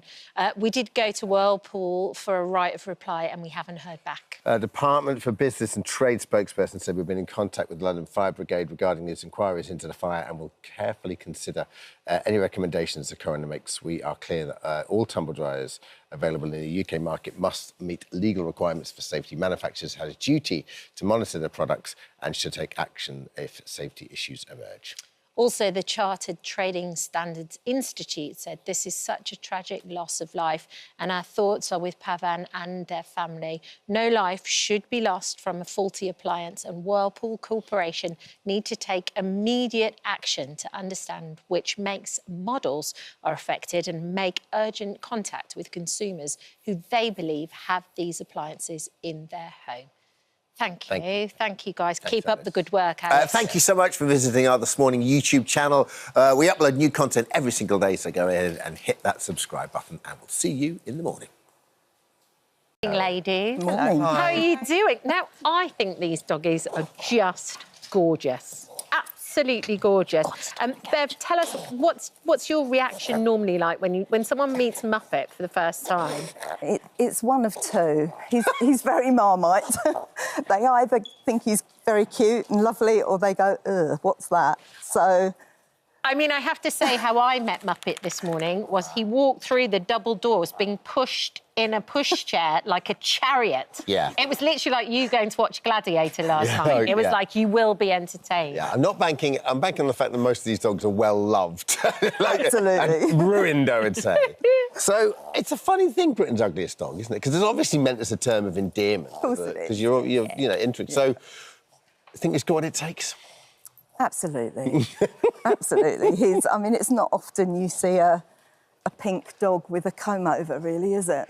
And it's the tongue. It's the tongue as well. How come the little tongue sticks out? And has it always done that? Well, he's a Chinese crested, so they don't have side teeth. So when they're canine, when they lose a canine, there's nothing to hold his tongue in anymore. So... yeah, that's why a lot of them have a tongue out when they get old. Last year's competition would have become a Hollywood star. So this is Peggy the Puggy, starred in the new Deadpool and Wolverine film as Dogpool and become Ryan Reynolds' sidekick. So therefore, we don't know where this could lead. How do you think Muppet could handle the Hollywood lifestyle? Oh, come on. I mean, he's got a chariot. He will take it in his stride. Yeah, absolutely. Karen, Alfie, how long have you had Alfie for? Where did you get him from? Was it instant love? Yes, he's 5. We've had him for 3 years. We rescued him. Oh. Yes, and he's a mummy's boy. Is he? Very spoiled. And yeah, it's a nice-looking dog. Why would you enter this dog into Britain's ugliest dogs? People say because his eyes are quite bulgy and he's got the... I don't think he's ugly. He's got... No, he's a gorgeous little dog. Lovely. Now, what about the big boy down there? Yeah, Louis. Tell us a little bit about Lubu. Louis is from Newcastle. He's 7-year-old and he's half French, half English bulldog. Nice. So he's, got the underbite, but the ears, Frenchy ears. And did you rescue him or where did you get him? No, we got him from Newcastle. We got him as a puppy from when he was like 12 weeks old, so... yes. And Suzanne, has he always had that underbite? Because when you just see a normal picture of him, you go, oh, it's just a, and then he's like that, and then suddenly see the underbite. He's absolutely adorable with the underbite, isn't it? It's so cute. Do they have that, like, from birth? No. Louis, I think he was quite bless him, he's still cute. I never call him ugly. No. But he's grew into his unique looks, I think. With age, he's matured, He's a lovely-looking fella. I think he's beautiful. And finally, let's come to Mowgli. What is it? What's he a cross? He's a crossbreed, Carol, is that correct? Yes, she is. She's a pug cross Chinese crested. And what made you choose her? Well, I just saw an advert and she was the last one in the litter. Oh. It was only a puppy. And what have you guys entered before into Britain's Ugliest? No. I haven't. So what's the community? I imagine the community must be quite welcoming and inclusive and lovely. Well, it hasn't been great in the UK, but in America it's huge. It hasn't been big over here. No, it's not really taken off as it has in America. I mean, they're on, I think it's the 26th year of the world's ugliest dog contest in America. America sneezes, we catch a cold, so you never know. And this could be the year. With these 4 cherubs, you're going to turn it around. They use the word ugly like we don't. I see. It's just... the badge of honour. So do they just win a title or is there a prize too? How does it work? They get a Christmas makeover. They don't need a Christmas makeover. A Christmas photo shoot. Do they do a Christmas photo shoot? Like with little hats and... I hope so. I hope there's hats and baubles. Oh, I think they are just wonderful exactly the way they are, don't you? The winner of Britain's Ugliest Dog, term of endearment, Yes. will be announced in December. Thank you, ladies. Thank you. Thank you. Absolutely wonderful. Absolutely. Thank you so much for visiting our This Morning YouTube channel. We upload new content every single day, so go ahead and hit that subscribe button, and we'll see you in the morning. First guest today was one of EastEnders' most lovable cast members, starring as Heather Trott from 2007 to 2012. Yeah, but since leaving Albert Square, Cheryl Ferguson has struggled to make ends meet after she was unable to work following a cancer diagnosis back in 2015. So, for almost a decade, she was left spiralling into debt, and earlier this year, she was forced to turn to a food bank for help. Now, Cheryl is speaking out in the hopes of breaking the stigma for the 3 million other food bank users across the country. And she joined us now. Morning. Hi, good morning. Morning. Lovely to see you. Nice to be here, yeah, lovely. So tell us, obviously the public persona is you were on EastEnders. Yeah. And I mean, looking at that, I thought, God, I thought she was on for longer than that, you know? Yeah, such it felt like it, concentrated yeah. period of time. Yeah. You're I mean- EastEnders, and so the public persona is, well, you're fine, right? But so what happened after? Yeah, I think that's the perception for everybody, that when you're on the telly, you're earning loads of money all the time, and it's great. And I was earning a good wage there. I've always lived in a council estates and things, so I'd never really had money. We'd never really been brought up with money, and we'd never managed money very well as a family. When I was in EastEnders, you suddenly get this money, and I thought, I'm going to treat my friends and my family to holidays and things that we've never had. So I would just get money and it would just go, oh, hello, let's go to these countries and let's do this and let me buy my son this and he'd never have this. So it was kind of like it was frittered away. I had advice from some people to say, look, you know, rein it in a little bit. But you never know. You think you're going to be in there forever and ever. You know, you think you're going to be the lovely Steve McFadden there forever, and you're not. You don't know how long you've got, and that's the perception. You think you're there, but you move on. And sometimes you let that money sort of stretch, and it goes. And then if the jobs don't come in as quick as they were, then you just go, OK, this is running low. This is running low. And there is a circumstance that started this, which I can't actually talk about at this moment in time, but it started the spiral. And the only word I can use was I was conned of a humongous amount of money. Really? And then that led to the cancer thing, and it just kind of spiraled. And I was sort of robbing Peter to pay Paul, getting into debt. And it's so easy for people to give you money. That banks give you money, overdrafts, credit cards, loans, blah, blah, blah. And I think everybody knows this. They go, we can get by, if we just pay this, we'll find something to get that, it will work. They don't realise the interest rates are high, that all of this happens, cost of living has happened, COVID happened. So I was stretching to the utmost. Sometimes claiming benefits when I was not well, but try not to, because, you know, there are people, I always see people and I think they're in a worse situation than me, so they need it more than I do. But it got to the stage where I was kind of going, oh, I'll just borrow that because I'm going to get a job. I know I'll get another job. They're going to just double down, don't you? Right? It's going to be all right. Yeah, absolutely. And, you know, and then you find yourself going, OK, I'm going to keep my skills up. I'm going to sing in my friend's restaurant. She wants me to sing. I'll sing in that. But then the perception is that you're lowering yourself by doing things like that. Or if you waitress or if you do something, it's not... Look, we all have to earn a living. We have to keep a roof over our head, food on the table. You know, the gas, electric, blah, blah, blah, blah, blah.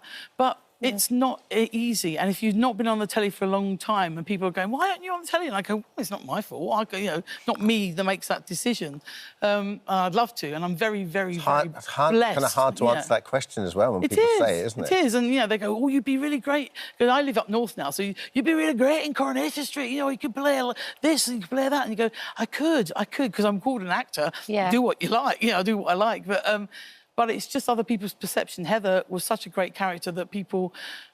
she's not easy to forget. No. Yes. You know, and she was in it for 5 years. Yeah, and almost my life sort of paralleled her a little bit in some things, and including things like going to the food bank. That's the sort of thing that Heather would have done, I'm sure. And so it's weird to kind of know that what I portrayed is something that, you know, is happening to millions, as you said, millions. It shouldn't be happening, but it is. You know? But I do think you're right, and that's also why Martin Lewis does so well on his show as well. Is he not just brilliant? He's brilliant, and the reason he is because he breaks down all these money issues for normal people that don't understand the economics of it and everything like that. Yeah, I just wish he's got a wand, doesn't he? I just wish he would wand it everywhere. He's brilliant. But the problem was, so you had that you had a cancer diagnosis. Yeah, and I mean, I had colleagues at EastEnders at the time when I couldn't, pay my mortgage, couldn't do things. I mean, the lovely late great Barbara Windsor and Scott were getting checkbooks out and writing them to me to pay my bills. Steve McFadden was giving me places to recuperate with. Linda Henry was helping out. June Brown, everybody, they were very, very, very kind and helped me out a lot and helped my family out. But it was. It just kind of carries on and you can't get out of it. And I think I ended up having to sell my house. I've sold my house. I've moved up north. I'm renting, which in Britain, we see renting as quite a bad thing. But in Europe, everybody rents. Yeah. So it's kind of like, it's your mindset. But I just want to stress that going to somewhere like the food bank, which to this day, I cannot get that image and what happened to me and that day out of my mind. It was so bittersweet. I was going to Citizens Advice to ask them, what can I do? This debt is just too much. I'm not sleeping. I'm not functioning very well. I'm not being my spark had gone. And I went to Citizens Advice and I sat there with pieces of paper and I thought, I'm not a pieces of paper girl. I don't know what to do. And they sat and they went through it and they went through it and they said, what are you earning? What have you got? Down to detail. And then she said, what are you doing for food? You've got no money? You've actually got no money for shopping? And I went, I don't know. And then she said, come with me. And she took my hand, literally, and we walked through this door. This is in Kirkham, up north where I live. And there was these men and women with boxes and bags, and they were like little angel bees. That's all they were like. They were little angels, and they were bees. And it doesn't matter if they knew me or not. They never, ever showed it. Kindness of strangers, isn't it? Never showed it. And they sat me down, gave me a cup of tea. I started sobbing. I sobbed and thought, why am I here? Why am I here? I've been on the television. I've been in people's front rooms. I'm here now, and you hear these stories, and I've reported on these stories, and I've done these stories, but I am actually here now. And then they filled my bags up with food, and they asked me if I had an animal, a pet or a cat, a dog, a cat. And I said, yeah, I've got a dog, Rosie. And they said, OK, she needs to eat, so we'll get some food. So they got tins of food. And I think this is the bit that got me. I was sat there with a cup of tea, sobbing, with 4 or 5 bags of food. And the lady said, we've got all these tins of like celebrations and chocolates and things. What we do is we put some in bags and you can go home and have a cup of tea, because there's tea bags in there, and just have a little chocolate and just have a little sit down and think, and it might help you. And I said, thank you. And then she went, and this is it, she said, I knew this was like in the spring, she just said, and here's a bunch of daffodils just to put on your table to make you just look at them and feel brighter. Little acts of human kindness, I just thought, I don't even buy myself flowers, but do you know what I mean? It's like, I was just thought, they have thought of everything. There was everything in those bags to make meals, toiletries, everything. And you just go... Special people. They are special. Cheryl, They are I've just got a couple of questions. Because, I think a lot of people are probably watching this and it resonates with them because you put it so well. Before you know it, you're robbing Peter to pay Paul. Yeah, absolutely. And you're spiralling into debt. Yeah. So what would you say to people who are... You've come out of rock bottom now, right? You've just about to start in Panto. You're on the way up, right? You've got it. So what would you say to people who are where you were, however many years ago? I would say nothing is embarrassing. You talk about it, talk to the people closest to you who can help. Seek out the services. Services are there for a reason. They're there to help us. Just go to these people. It's not embarrassing, it's not shameful, it's nothing. You're going to have tears, you're going to have all of those things, but you are helping yourself and your close loved ones, and you can't help those people unless you're OK in your mind with it, and you've got to get it straight. And, watch Martin Lewis for a start, get some advice from him. You don't feel bad about going to food? No, it's a stopgap, isn't it? Yes, it's like to save you. I only ever went once, but it was once enough for me to go, oh, my goodness, I really... If I have to go there again, I would. Yes. And I would talk about it again, and I would go there and say, thank you, you're amazing. And I have been back to say thank you, that they're brilliant. But it's just making it aware that there are groups, there's people, Trussell is another group that deals with food banks. Yeah, and you just go, come on, talk about it, go to them, they're a service. We shouldn't have food banks, to be quite honest with you, that's my opinion. But we have. We've got cost of living crisis, we've got all of these things. And these things are thrown around.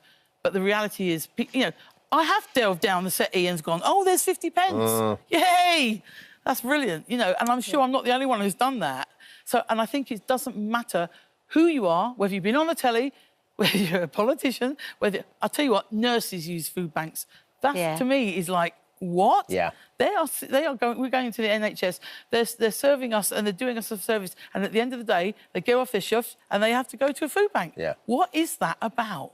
But at the same time, they go. Thank you. No, it's brilliant. Really It's Thank brilliant you so that much. we need to make awareness. And actually, Martin Lewis has been listening. Martin, good morning. I mean, you talk about having rainy day money, I suppose, because, you know, Cheryl had this diagnosis. She wasn't working on EastEnders anymore. No. And then, of course, we had the global pandemic too. Talk about a rainy day that no one saw coming. Well, yeah, I mean, look, I always talk about if you can have a cash emergency fund of 3 to 6 months' worth of bills put aside, but we need to understand in modern Britain we have a split society. And it's really interesting because you read reports in the papers, more people going on holidays and buying cars and everything else. In the pandemic, an extra £150 billion of savings was built up. But that we have a nation divided between those people for whom everything's gone relatively well over the last few years and those people for whom life has been decimated. And this is why, and people are in their own echo chamber. If you're in one, you can't believe that there are people in the other group, and that works both ways round. I think what Cheryl said is absolutely worthwhile. I have long been recommending people go to the non-profit debt counselling agencies like Citizens Advice, National Debt Line, Step Change. And the biggest feedback I get from people after they've gone to those places is, I slept last night. Because I have my 3 tests for debt crisis. He's right.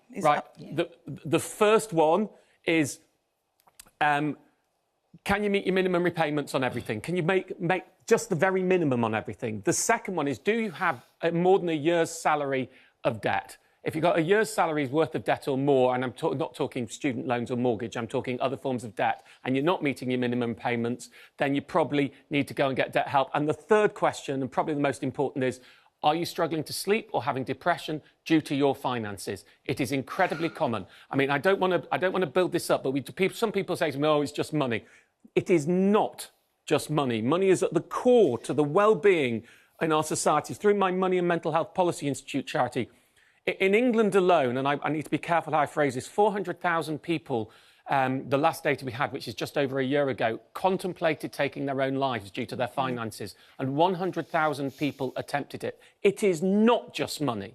Well, this is not something that we can allow in policy. It's absolutely at the core to our relationships, to a roof over our head, to our feeling of self-esteem. So looking after your money, managing, asking for help when you need it is so crucial. And Cheryl, well done for inspiring people and taking away the terrible stigma that shouldn't be there to asking for help. I applaud you.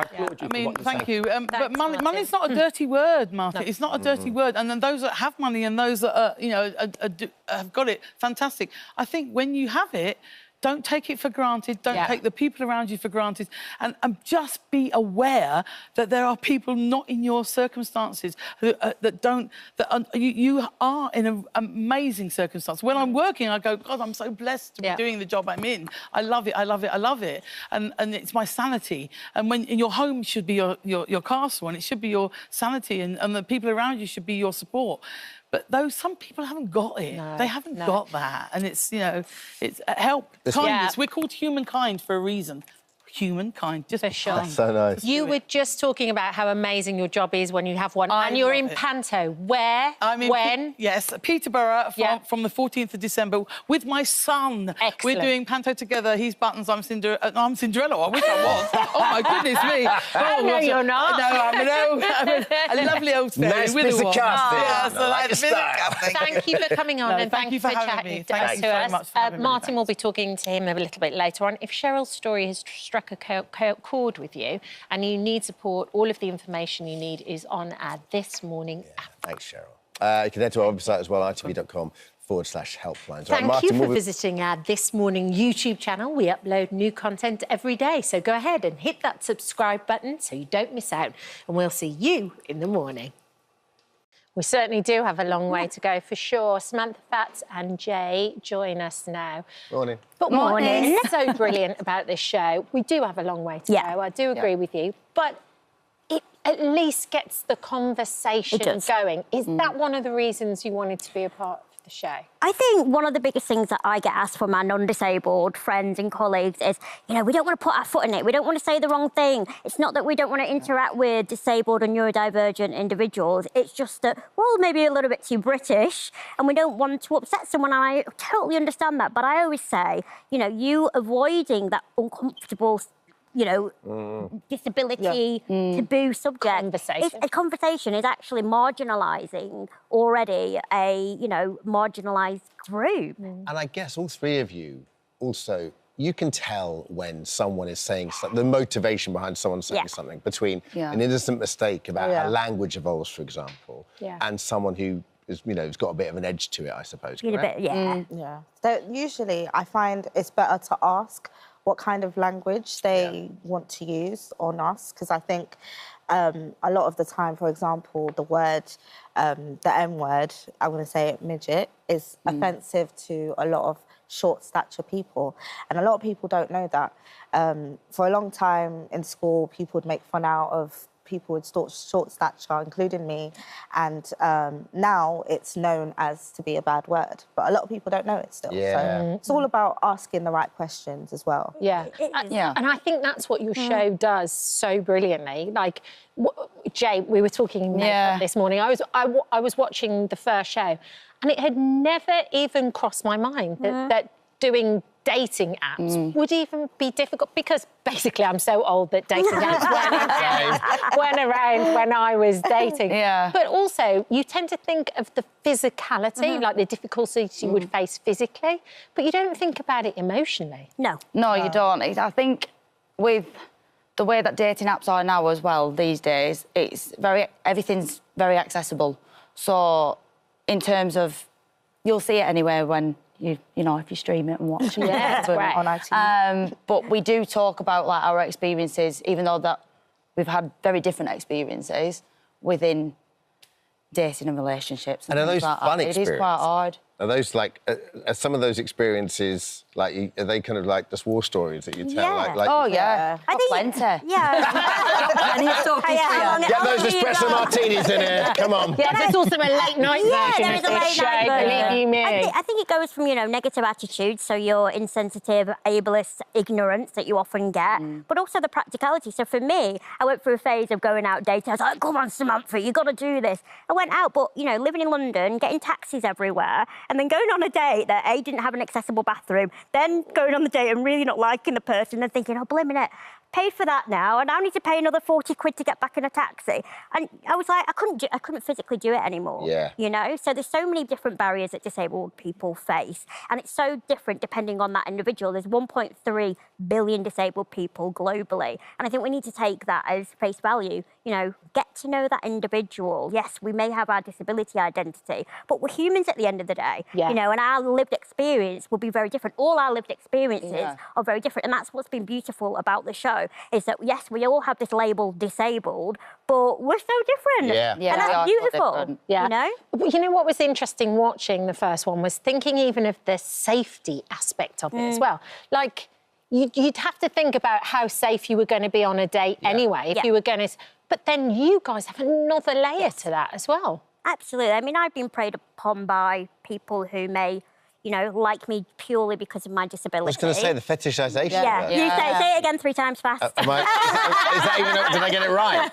Fetishisation. I don't know. You know, I know that we've all kind of experienced that. I've experienced it firsthand where people have targeted me, but they've not told me that actually they want to date someone who's maybe a wheelchair user or someone who is petite stature. And I think for me, it's more about consent. You know, I'm more than happy to explore someone's fetish if they want that, but tell me about it first. And I think what you said, Kat, is completely true. It's more about feeling safe as a disabled woman or a disabled person altogether, you know, and that's what hopefully, again, this show will highlight, is how you can be that strong ally and not necessarily constantly rely on disabled people to educate us. It needs to be a two-way street, and that's what's beautiful about Disability History Month. It's about learning and taking the onus away from disabled people a little bit. I learned so much even in that as well, isn't it? Yeah.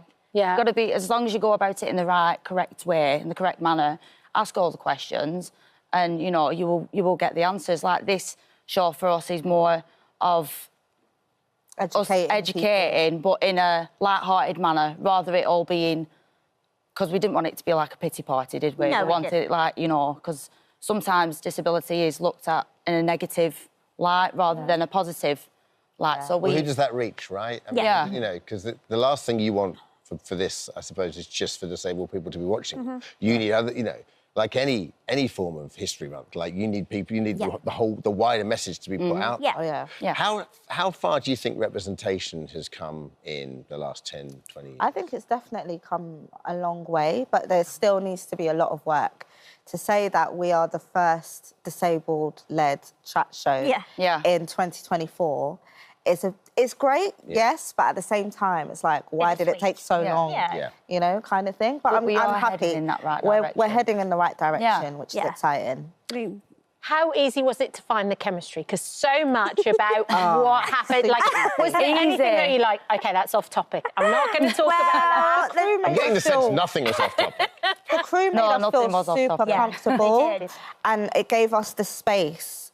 And I feel like with these beautiful ladies, I felt so comfortable just expressing myself. And, you know, same with these two. They we felt comfortable together, didn't we? And we all had, like, that safe space where we all felt like we can open up to each other. We got on really well, like, straight away. I think Like, it was just natural. The conversation flowed very well, didn't it? So...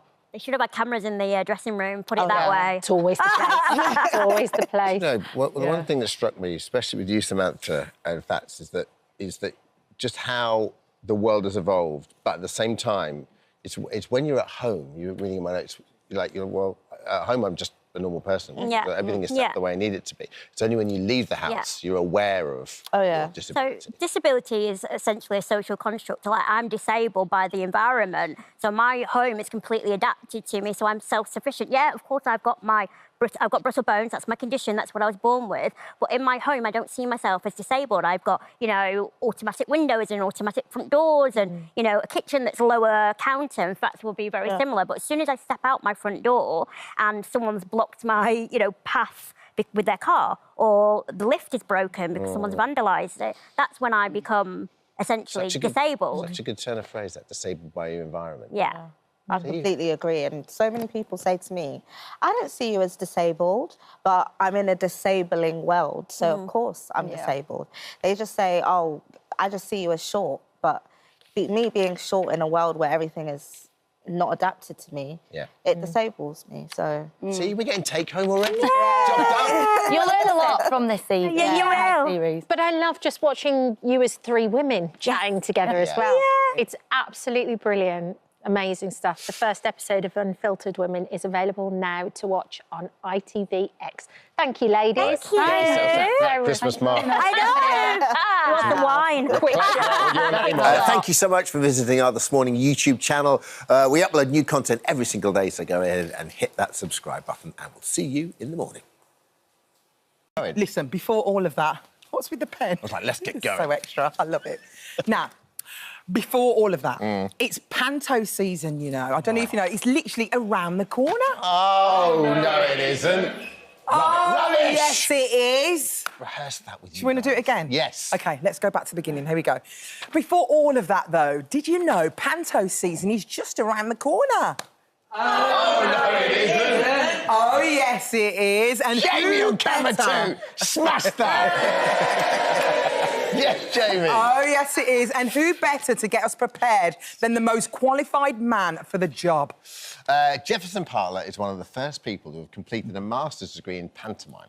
And it's paid off. Since graduating, he has landed his first ever professional role as Simple Simon in Jack and the Beanstalk. So, ahead of the debut, Jeffrey's joining us now to share his journey and what he learned. Good morning. Good morning. Thank you for having me on, you two. It's nice to Is this your Simple Simon outfit you're wearing right now? This is the Cadbury's double-decker Simple Simon outfit, yeah. Oh, and this is a dream come true for you, isn't it? It's been a dream since I was 6 years old. And so where did it stem from? Where did this love of panto come from for you? So it was my mum and dad taking me to the panto at the Theatre Royal in Plymouth every year. Yeah. And I remember Gary Wilmot doing his panto. I mean, Gary was so amazing, though. So funny. He still does it as well, doesn't he? But, like, what a great entertainer. And, like... He's captivating. And I remember watching him. And as soon as he came onto the stage, and he said, "Hiya, kids." We go, "Hiya, Dick." He was playing Dick at the time. And it was just that moment when I behaved. That's when I went... It's got a bit of panto already, That's a little bit, hasn't it? Been on there for like 2 seconds, I've haven't never we? seen this kind of stuff in Birmingham last year. I know. We know what your panto's going to be like, Alison, don't we? Well, why am I getting involved? Just tell me a story. Come on, come on. And that's when I turned to my mum and dad and I said, this is what I want to do. Did you? At that young age? That you young just knew age. this is what I want to do? Exactly. It was the ability of making people laugh with just a simple little pun, little joke, and just being around people that... Do you know what I mean? It's something so captivating about pantomime when you're a kid as well, isn't there? Everyone remembers the first one, or like remember Colchester Mercury, and then my auntie used to live in South London, so I remember the Wimbledon always had a big pantomime. So I remember going down I suppose yours must have been Birmingham. Yeah, I used to love... My favourite pantomime was Cinderella. Oh, I loved a Cinderella. Are those the sort of characters you like the Buttons role? Is that the characters that you're drawn to? It's the comedy characters. It's the ones that, you know, bring the kids in, play games with the kids, have that cheeky innuendo I like to the those mums characters. and dads. They're the best. So, and the thing is, there's one thing you want to be in a panto. It's another thing to actually get into panto, isn't it? It's tough. I mean, I was meeting the cast backstage every single year, asking them how they got involved. But back then, there was no training, there was no worthwhile opportunities, no mentorship. So how do you get into panto then? How do you get a part in it? Tough. I mean, a lot of the auditions I went to was, Jeff, very accomplished audition, but because you haven't had that experience, we don't want to take you on just yet. Oh. Which is very... It's sadder than that, Alison. I bet you... Oh! There we go. The thing is, how can you get experience if they don't give you a chance? Exactly, but that's when the Masters came up, and I thought this is an opportunity that I do not want to miss. So I grasped that, and then that's opened up the opportunity to so many castings. And so, because it's a Masters, had you already done a degree in... You've been to drama school or anything like that? Yes, so I trained in musical theatre. Right. I was an actor and a singer who could make it look like I could dance, but I was a terrible dancer. But it was always comedy and it was always panto. Yeah. So I learnt the basics of acting and singing, and I've been lucky enough to work as a singer and an actor for the last few years. Right. But it's always been panto. That's always been... You've just had your mind on that? Yeah, that's always been a thing that was missing, you know. Yeah. Yeah. So what did you think of the course? Was you quite impressed with it? I know it was £10,000. You got a scholarship. Yeah, I got a bit of money towards it, which was fantastic. It was a fantastic course because they catered to what you wanted to do. There was 4 of us on the course in total. One person wanted to go into writing, the other directing, the other did it for a bit of fun.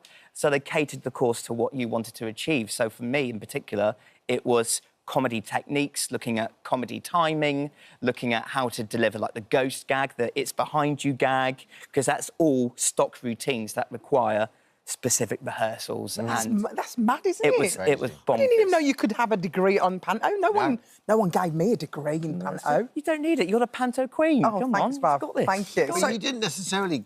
It's not like you left and you got a job straight away, right? No, not at all. And I think there's a sort of myth where you know, unless you're one of the very lucky ones, you graduate and go straight into a job. For me, I graduated a year ago yesterday, and I was still auditioning, I was still knocking on producers' doors, and I still wasn't getting anywhere. It's crazy, until Ryan from Spark Life Pantomimes actually heard of the media attention that this story got, and had me in mind for Simple Simon, sent in a self-tape, and he offered me the job within 2 hours of... See, all those panto producers now, they're all kicking themselves. They're watching you on this morning now. They're all kicking, we should have got him on our panto. Next question for both of you. When do you start in the year on panto? Because you can start quite early in the year. I'm starting on the 9th of December. What about you? Yeah, so I start rehearsals on the 6th, but we don't actually open till the 20th, so we're quite late in comparison to some other... It's unbelievable. But the team starts super early, Mm. don't they? Like, the team will be at it sort of autumn or... Probably. They're probably... Well, they're Like at the it now. writers They're and stuff? writing the scripts and everything like that, because they want Exactly. They want to keep it updated as well and relevant. And for the producers, it's a full-year job, because Right. they've got January, you've got what pantos are we doing this year,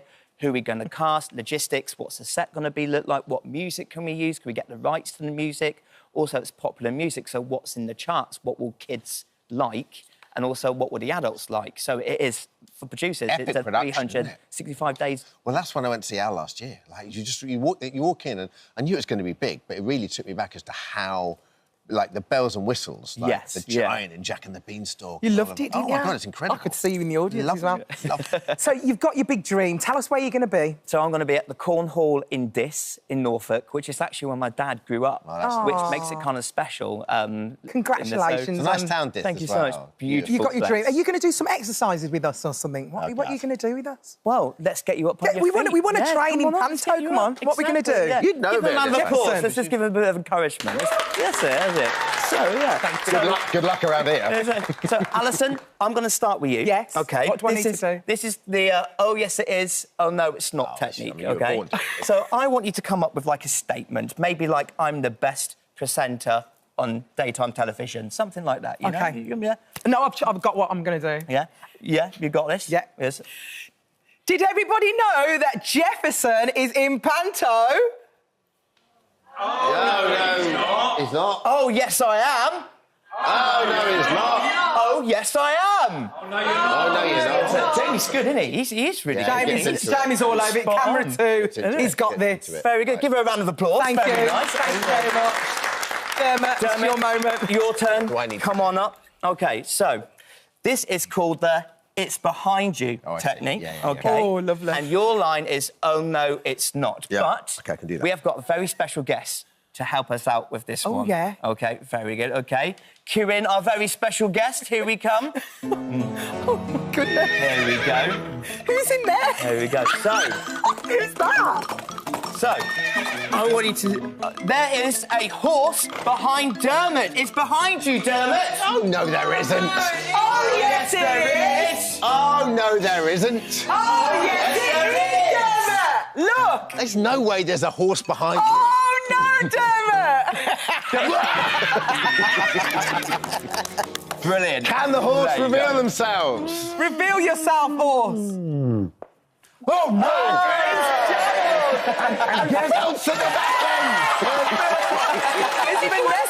Do you want to spend the morning with your head up, Giles Brandress?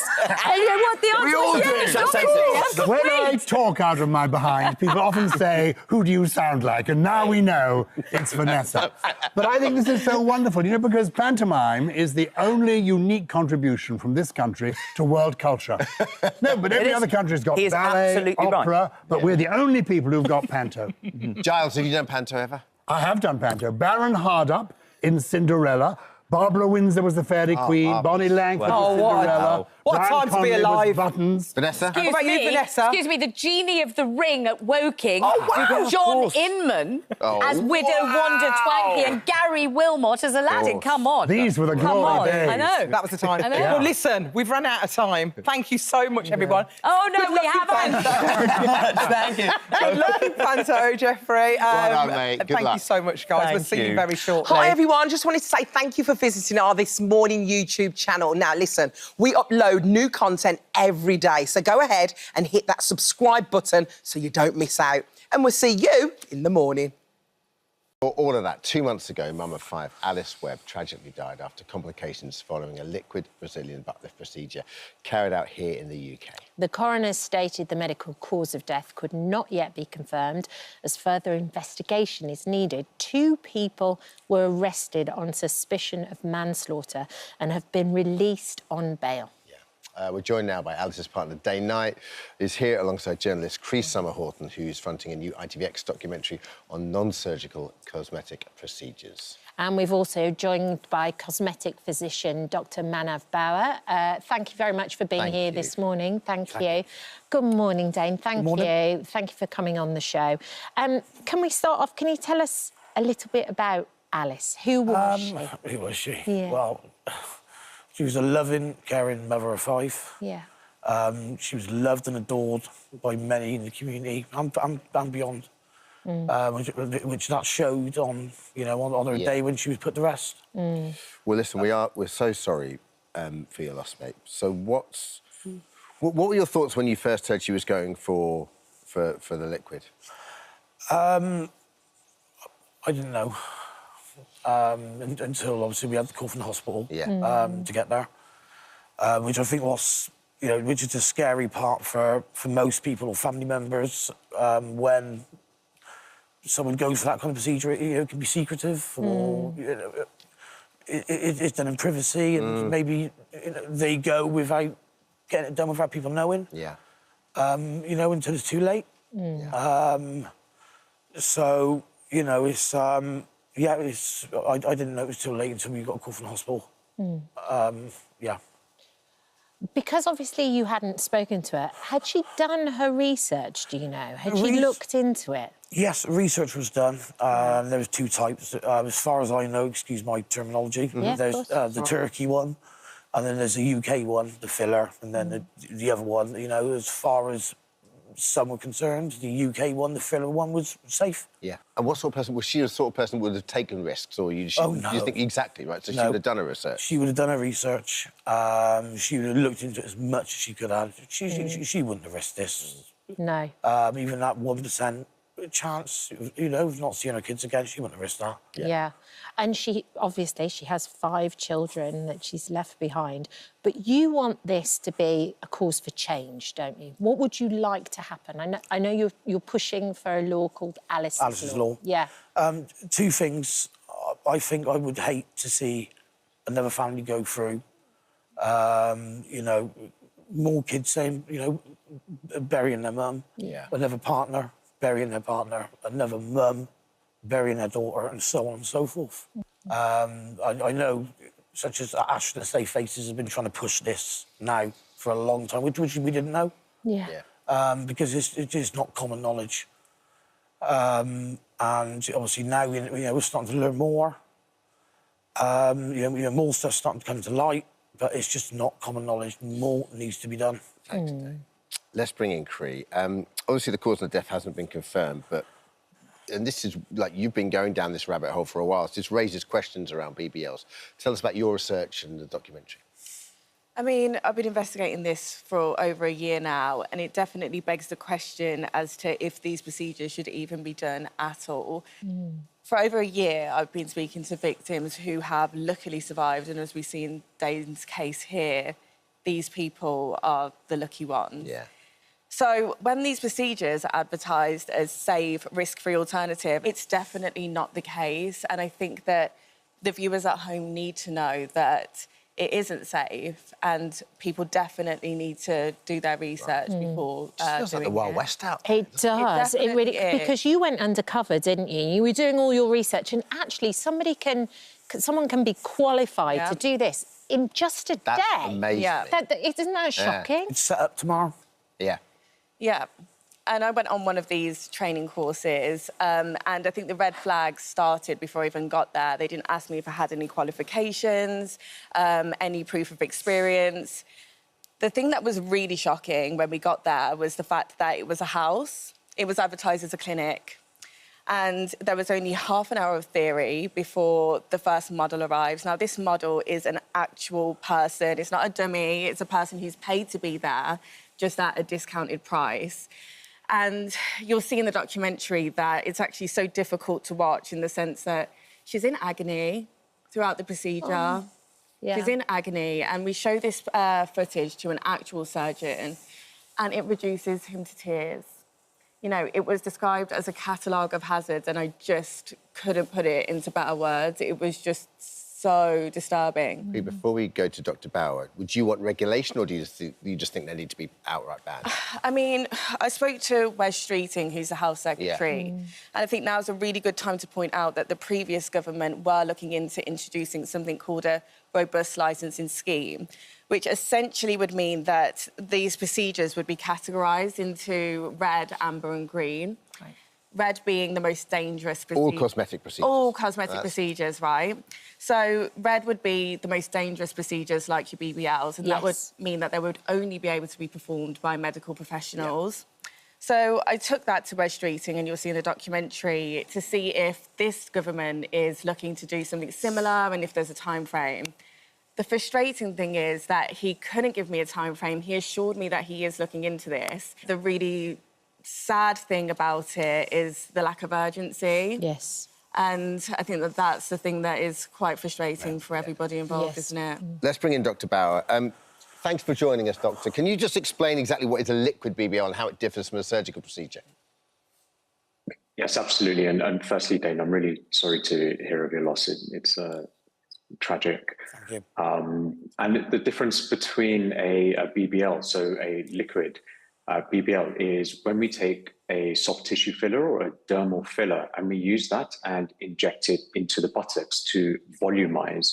Now, when we use this type of dermal filler in the face, and we do it very safely, but the amount of volume that is put into the buttock region is very, very high, up to 1 liter for each buttock at a time.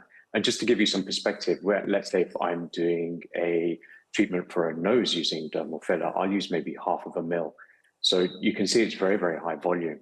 Now, compared to the surgical BBL, that's when fat is taken using liposuction and transferred into the buttocks to, again, create that volume and contour. And what are your concerns here, as a professional and, working in the clinic? Yeah, I think the biggest thing is safety for patients and being treated in an unsafe space where there is no sterility is the first problem. Also, anatomical knowledge. So as you guys just mentioned, people can go on a 1-day course and then set up a clinic in their own home. Now, what happened recently in 2018 were one of the plastic surgical bodies, BARBs, they said that even plastic surgeons shouldn't be doing the surgical BBL because of the risks. And what they did in 2022 was to give further advice that these treatments should only be done in a proper theatre, in a hospital, under ultrasound guidance. So you can see the problems that can occur. And so going back to safety, understanding the anatomy of the region and the volume that people are putting in, it's just, it can be a disaster, as we've seen. Yes. Well, thank you so much for joining us this morning, Dr. Bauer. Thank you, Bauer. And I think the biggest thing that you can take away from this is do your research. I know that it's not conclusive yet, what the coroner has found. We have to wait for those results, but we are sending you all our love. Yeah. And thank you for coming on the show. Thank you so much. Thank you for visiting our This Morning YouTube channel. We upload new content every day, so go ahead and hit that subscribe button so you don't miss out. And we'll see you in the morning. Oh, it's really shocking still, isn't it? Well, Michael Burke, who presented that infamous report, is here with us now, and Dame Claire Birchinger, the nurse we just saw featured in that report, joins us live from her home in Switzerland. Good morning. Good morning. Good morning to you both. Good morning. Michael, even 40 years on, that was in 1984. I was 8 years old when I saw that. And we watched it last night, didn't we, the two of us? It's bizarre. When you do watch it, it all comes back to you. Like, you must have gone in, because I was 10. Yeah, you remember it. You almost get a visceral reaction to it. How do you feel watching it now? I don't know. It's very difficult because it takes you back, you know. And I suppose it's the things that you didn't experience watching it on TV. It's the smells. It's the background sound, the groans, and it all. Yeah, it awakens memories that have never gone away, I suppose. Yes. How long did you actually stay out there, Michael? How long was the process of doing that report? Because I know it was actually, that report was off the back of a previous report, wasn't it? That's right. We'd been in Ethiopia earlier in the year. Yeah. And we'd done a piece about hunger and starvation and war that had created quite a stir. Everybody's forgotten about that now. And a lot of money was raised on the back of it. And our impetus was to go back and see how that money was being spent. We didn't know that the situation there had tipped over from a crisis into an absolute catastrophe for lots of reasons. There was a couple of wars going on. They were celebrating the anniversary of the overthrow of the old emperor Haile Selassie and so on. So actually, people weren't able to get out of the capital. People weren't able to see, or most people weren't able to see what was going on. We didn't know what we were going to see. Was it as bad as you anticipated?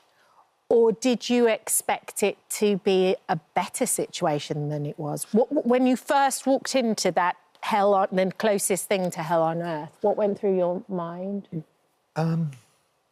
Well, it was obviously 1,000 times worse than we ever imagined. We thought the situation was serious. But, you know, particularly in Corham, we filmed in two locations, Machele, where Claire was, and a place called Corham. And we arrived there after dark, and we got up before dawn, and we drove a little way out of Corham to where we knew the people were, and it was pitch dark. We couldn't sense, you could sense there were enormous numbers of people with the groans and all that, but you couldn't see them. And it's on the equator, so dawn comes up like that, as if somebody's switched on a light. And there were 40,000 starving people. I can't imagine it. Just there, you know.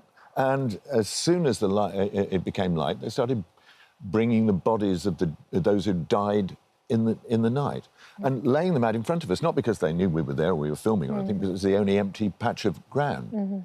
And they were all wrapped in these cloaks, like winding sheets, you know, and you could see the faces, and just row after row after row of people who'd died during the night. I mean, a more overwhelming, you know, sight you couldn't imagine. Yeah, and someone else who was there on the front line was Dame Claire. We saw her there in that report. And Claire, you had, I think, one of the toughest jobs of all, essentially, because it came down to you as to who you offered help to, because help was in such short supply and there wasn't enough to treat everybody. As Michael said, there were 40,000 people there. You didn't have enough supplies to be able to treat everybody. So it was down to you who got the chance to survive and who didn't. Yes, it was a horrendous experience. And I can remember one day in particular, I was running a feeding centre for 500 children. And this particular day, I discharged some, so I had 60 or 70 places to select some more children. And I remember counting 10 rows of children outside, excuse me, and in each row there was over 100 children. And how am I going to choose out of over 1,000 children? I could only take 60 or 70. And they were all skin and bones, just the skin dripping off their bones, no fat, no muscle left at all. And I knew the ones that I didn't take would die within the next few days, and 10 days or so. I knew that. And so I went up and down the road. It was decided when we discussed it among ourselves with the local, I was working with the local Red Cross volunteers, and I went up and down the rows, and it was decided I'd have to take the ones with a bit of spark of life in their eyes, because those who were terribly bad, they would just die within the night. And that's how you chose. But all the rest, it was terrible. And you knew they would die. So I felt dreadful. I've always remembered the ones I didn't save. But you've got to remember the people you did save as well, Claire. And if you wasn't there, no one would have been saved. I always wondered, how did you cope with it? It is 40 years on. What coping mechanisms did you implement into your life? Well, now I dedicate my life to promote peace, culture and education. And I'm a Buddhist. I'm a member of the Soka Gakkai Buddhist order. And that's what I dedicate my life to now. I know you didn't even speak about it for 20 years, but you did go back after 20 years. What change did you see? Oh, change was... after 20 years, we went back. Michael Burke asked me to go back. I didn't want to go back. I thought I'd be vilified, but actually I went back, and there was new roads, new hospitals, universities. It was absolutely wonderful. And some of my children who I had fed and many of them had got degrees and got qualified nurses, doctors, lawyers. One of them called Gurmai, he'd opened a little photocopy shop, which was a shop. It was a bit of a shack, but it was wonderful. And Gurmai was one of the ones I remember, or he remembered me. And when the team said, well, we want to introduce you to one of the children that remembered you, Claire, I thought, oh, you know, all white people look the same, all women and things. And then we started talking, and he said, we went back to the area where the feeding centre was. And he said, I remember you. You called me Mama Claire. Yeah, I remember you, Mama Claire, because over there, you had these great big oil drums which filled with water, and then they put this pink, it was potassium permanganate in it, not used nowadays, by the way, and because they were all covered in scabies. I mean, really bad scabies in the hands and the groins and the feet and everything. So we used to put the children inside these oil drums and soak their skin, and then we used to wash their hands with soap to help open and remove the scabies. And he said, you know, Mama Claire, you didn't wear gloves. Everybody else wore gloves, but you didn't wear gloves. Yeah. And I thought, wow, yes, I didn't wear gloves. And I was the only one, because you're meant to wear gloves because it's infectious. So I thought, oh, he really does remember me. And that's good of my wonderful, lovely, fantastic. It's that human touch, isn't it? But I think that your report was really the catalyst for the change, because I think... well, actually, Claire was the catalyst as far as Bob Geldof was concerned. Right. I mean, he saw the reports and he was obviously engaged by them. The thing that really hooked him was Claire and this kind of having to make these life and death decisions over children. And my stupid question, what does that do to you? We've talked about this subsequently. I thought she was an angel. She thought I was a prat, and we were both right, you know. But it was that element that particularly hooked Geldof and engaged him on all that, and Live Aid and all that flowed from it, I suppose. Cut to now. Over £200 million raised later. And what Claire was saying about the difference that it made. Yes. Yeah.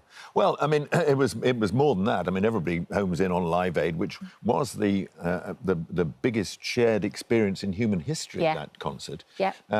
But actually, the reports also changed the policies of governments. It actually $1 billion.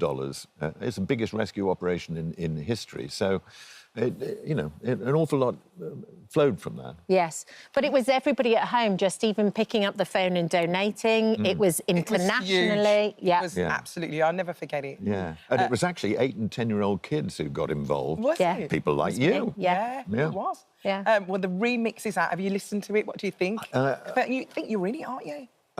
The report's in it. Yeah, I'm playing bass. Yeah, well, 40 years, unbelievable. 40 years. It is, isn't it? Thank you so much for sharing your story. And Dame Claire, can I just say, is it true that Burnham, who was one of the first children, she actually named her child after you? Is that true? That's right, yes, she named her first child Claire, little Claire. How lovely is that? I've been back to see them as well. They're wonderful, lovely. Oh, wonderful. Oh, there she is, right there. There she is. What a difference. Yeah. Oh, yeah. Well, thank you so much for joining us this morning. Thanks, Dame Claire, and thank you, Michael. Thank you. The new remix of the Band Aid single is out on the 25th of November. Thank you for visiting our This Morning YouTube channel. We upload new content every day, so go ahead and hit that subscribe button so you don't miss out, and we'll see you in the morning. Jessie and Molly joining us now. Thank you so much. I mean, that looks so frightening. Oh, my Lord. It's absolutely unbelievable. But, Jessie, let's start off with you, because obviously you lost your eyesight quite early on in your life. But what I love about you is the fact that you've lost your eyesight, that doesn't necessarily define who you actually are, does it? Yeah, I think that's a good way of putting it. I think I'd always rather people judge me on, the decisions I've made rather than, the hand of cards that fate dealt me. I think it's probably a better way of doing it, isn't it? So what did you notice when you were younger? What was going on? So I reckon it was probably about 15 when I kind of realised, well, my eyesight's never going to get any better than this, and it's probably going to go downhill. And I guess that was like a bit of a wake-up moment for me, kind of having to come to terms with that. And when I was younger, my eyesight was kind of terrible. But it was like fairly stable right up until the point, right through school and university. And then it was in the first year of my PhD that it really started to deteriorate. Right. But the drop-off was pretty slow. So it's not like you could see one day and then you were blind the next. You'd only notice over a longer time period. Quite gradual. Yeah, you go home during the summer holidays and God, I used to ride my bike around here, and obviously that's not happening now. And then it got to the point where, I couldn't read anything, and I hold my hand out here and I can't see my hand. It's a bit weird, to be honest, because I know what my hand looks like from when I used to be able to see, and I can imagine it, and I know when I'm wiggling my fingers, but I still can't see my hand. And obviously, when I'm climbing, can't see any of the handholds, can't see any of the footholds, can't see any of the gear. Wow. So, and that's where Molly comes in. Yeah, So what's your condition actually called, Jessie? So the umbrella term is rod cone dystrophy. So like the light sensitive cells at the back of my eye are basically crumbling away into little breadcrumbs. OK, but you were always into climbing? Yes. And you started climbing at a very young age, and you were actually very good at it. Naturally, you were great at it. Sure, yeah, my usual thing is I didn't get a choice, is my usual joke, because my dad took me climbing when I was like 2 years old. So, So there was no choice in the matter. No choice in the matter. You were climbing whether you liked it or not. But yeah, then I started like leading. I think I led my first route when I was like 11. So. Wow, that's so young. Yeah. And then obviously you met this beautiful lady, Molly, at university. Was you into climbing as well? Did you meet at a climbing club or something like that? Yeah, so I was climbing before I went to uni as well. And then, yeah, we met. I think we were getting on the minibus for, like, to go onto a climbing trip. And that's where I first remember meeting Jessie and, yeah. Just developed from there, really. Yeah. So tell me, how does it work? Because it's so funny when you watch the documentary, when you're doing the really, really scary stuff where you're literally going up almost like a vertical rock face, I mean, it's like you're Spider-Man, essentially.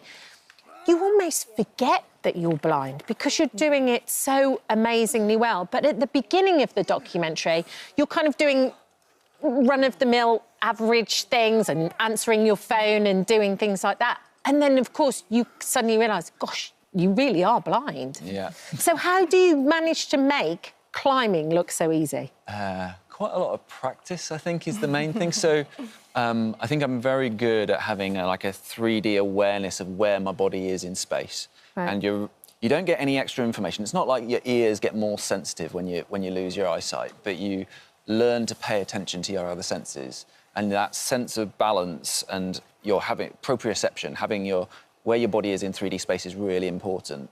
So, for example, I'll be climbing up and I'll use a hold for my hand and I'll remember where that hold is in 3D space so that in 3 moves' time, I can stand on it with my foot. Wow. And once I've touched it, I can kind of put my foot straight on it. So there's like all these little kind of tricks and tactics that you pick up over the years that kind of help to like hide the fact that I can't see. Wow. There's moments, Molly, where you actually can't see where Jessie is.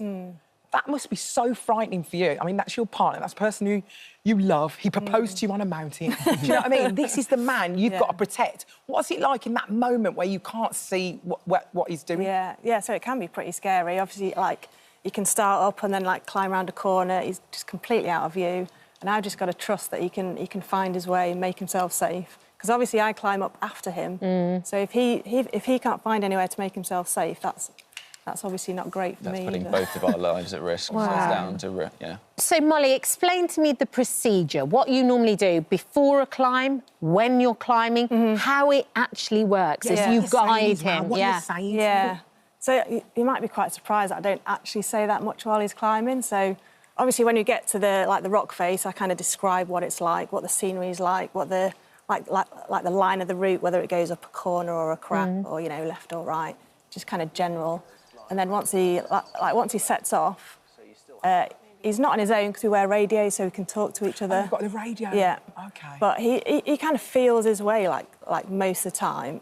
And I guess if I can see, you know, he might be finding it hard, then that's when I kind of interject and say, oh, maybe feel out to your right, there might be something out there. But a lot of the time he's, on his own doing it. I think the big thing is being able to find the places to put the gear in. Right. Like, yeah, we'll always stand at the bottom and Molly will look up and she'll go, right, you're going to get some gear in that crack and then you're going to go over there and then you're going to get something in there. You can't tell what size from the ground, but you can kind of spot the opportunities where you're going to, like, right, we're going to target getting some gear in there, that's going to protect me for this bit, then I'm going to go there, It's absolutely fascinating. You have to trust each other so much for it as well. Yeah. Does anything ever go through your mind, like... I think there's only been one route that I've kind of sent him up and I regretted it because he found every move hard. It seemed super dangerous and I was just, really, really scared. Does he listen to you in real life as well? Yeah, taking directions off your wife. I don't know how many people do that. You do, Jessie. But you can really tell that this is your happy place. Yeah, You absolutely passion. love it. Climbing Blind 2 is online from the new year. We're very excited about seeing it. Thank you so much. Thank you. Thank you so much. Thank you. Hi, everyone. Just wanted to say thank you for visiting our This Morning YouTube channel. Now, listen, we upload new content every day. So go ahead and hit that subscribe button so you don't miss out. And we'll see you in the morning. For all of that, 6-time Olympic champion Sir Chris Hoy revealed just a couple of weeks ago has been diagnosed with incurable stage 4 cancer. Shortly after being told he may have between just 2 to 4 years to live, his wife Sarah was diagnosed with multiple sclerosis, and the family embarked on the toughest time of their lives. But determined to spread a message of hope and happiness, Sir Chris has written a book, All That Matters, to inspire others to stay positive during challenging and difficult times. And he joined us now alongside Sarah. Morning to both of you. Morning, morning. This book is sensational. It's so... It's heartbreaking, it's powerful, it's sad, it's happy, it's funny. It's like all the best parts of being a human being. Congratulations. Well, thank you. It's absolutely brilliant. It all started with just an achy shoulder. Yeah, you know, I had this pain in my shoulder. It wouldn't go away. I was, you know, I was 47 then, still lifting weights in the gym, still physically active. You're used to having aches and pains, but this one didn't go away. So I went to the physio. He suggested getting a scan. Went for a scan thinking it'd be routine, and there was a tumour. And what was that? How did that pain manifest itself? Was it just like, oh, I need acupuncture or a massage, or I'm sure it'll go away kind of thing? It just started out as an ache, and it got worse and worse to the point where even driving a car, lifting my arm up, doing anything, it was really painful. So I thought, there must be something wrong here, but never in a million years considered it might be cancer. So many men of a certain age feel that, you know what I mean? You get to our age and you just go, you just have aches and pains, you shrug them off, right? Yeah. And also men are terrible at getting checks as well. That's the other thing. You do just tend to shrug them off. And so then when did you hear your diagnosis? So I went to get the scan at the doctor's surgery. They brought the scan up and said, there's a tumour on your shoulder. We need to find out what the root of this is. So multiple other scans, and eventually the root of it was a prostate. So it was a stage 4 prostate cancer that spread to the bones, and no symptoms, no kind of anything to point towards this diagnosis until the shoulder pain. So it came out the blue. I've always prided myself as someone who I would go to the doctor with, you know, illness or pain, or, you know, as part of an athlete, you're used to looking after your body and being quite aware of what's going on with yourself. But in this case, yeah, it was too late by the time we actually found the diagnosis. Chris, when you get that news, and this is just sort of, you know, my experience and my mates and my family that have had this news, they describe it as like being a caged animal. You just feel almost claustrophobic and you just want to run away, almost ignore the fact, you know, almost to blank it out. Does that resonate? Absolutely. That's exactly how I felt in the surgery. We were in the room, we got the diagnosis, and yeah, I felt sick, I felt nauseous, the room felt like it was spinning, I had to get up, but I couldn't sit still. Yeah. And it's not the news that you can't ever prepare yourself for that kind of thing. You never imagine yourself in that situation. And a million thoughts are running through your head. The first one was, how on earth are we going to tell the kids? You know, all these things. Yeah. You've got 2 kids, 10 and 7, Callum and Chloe. How did you turn it around to be able to speak to them? Because you have to kind of get to a place yourself where you think, right, I can handle it, I can handle the questions, and I'm going to be truthful, but I'm not going to hide anything. I'm not going to make it more scary, because I always think that the unknown becomes even more scary. Yeah, I think that's right. I mean, it was such a huge thing that we knew we had to tell them. But again, it was just trying to stop and take stock and go, OK, where are we right now? And obviously we were in panic and realising we don't need to give that to the children just now. Wait, hold. And I think we had some time and tried to do it in a really considered manner. And by the time we took that breath and just said, stop, hold, you know, we wanted to protect them. That was our main priority, wasn't it? And I think we did manage to do that and be really honest with them, but at the same time not give them information that they needed to carry yet. Yes. Because actually we are looking, not at the time, but as time has gone, we have developed this sense of hope and looking to the future. And actually, we are giving that to our children as well, that there is nothing to be feared of other than just keep going and look to the future. And it's really kind of that then in turn lifts us. Yeah. So Yes. it's a cycle. Is that how you felt when you had your diagnosis? Because you kept it from Chris as well to start with, didn't you? Yeah, I did. It just it came completely out of the blue, and you know, it just wasn't. I just knew it wasn't the right time. I would always tell Chris everything, and we're, you know, each other's crutch in everything in life. So it was very against the grain not to share it with him. But I just knew it wasn't the right time. We were trying to find stable ground, having just been given this diagnosis from him. I don't know. I think you get a bit of mum strength, right? Yes. And in amongst the fear, I just felt this incredible sense of courage come over me. So I'm just asking you, what were your symptoms? And what first alerted you to it? I had, in the summer, some tingling on my face, which just a changed sensation. I thought it was a root canal, and I was sending you messages panicking about some sort of dental treatment. Never in a million years. I mean, I've been so healthy. We both have all of our lives. You know, it's not like it suddenly answered questions of things that have been going on for years, not at all. But the doctor said, oh, we'll just give an MRI to see what's going on. So popping along to the doctor, I thought they were going to just, you know, satisfy me and say, oh, we'll keep an eye on it. Never in a million years thought that they would be saying those words. So, yeah, that has taken some getting used to. I mean, we've both had to learn our way around medical diseases and how they are impacting us. So it's been tough, but actually we've been able to do it together. And it's once you're in it, you can cope with so much more than you think. And I think just a big sense of courage amongst the fear is what is taking us forward, I think. Which you make it sound quite easy, but to have that feeling, like you said, of a caged animal, or like you say in your book, that feeling of drowning, and you both had it, and you, Sarah, were keeping it a secret, and you were, you know, explaining to your sister, so using your sister as like a strength for you. How do you make that change, though? What is it that makes you go, you know what, I'm going to deal with this day here, right now, and I'm not going to think about the future, and I'm not going to disappear down that rabbit. How do you do that? I think, as you say, it's about dealing with the here and the now, and it wasn't as if we flicked a switch and suddenly found hope overnight and found this positivity. It's a seed that grows slowly. It's something that, you know, it takes time. And it's only when you look back you realise how much progress you've made, even sitting here, being able to talk about this. There's no, you know, 6 months ago, there's no way we could have done it. No. You know, it would have been way too emotional. But I feel it's having targets each day. It's having things that you have to focus on. The kids are at the centre of your life. So that's your purpose, to get out of bed, to get on, to look after them, make sure they're okay. But it's about bringing it back to the here and the now. You know, you have to. The future doesn't exist yet, and we all worry about so much stuff. Small stuff, stupid stuff.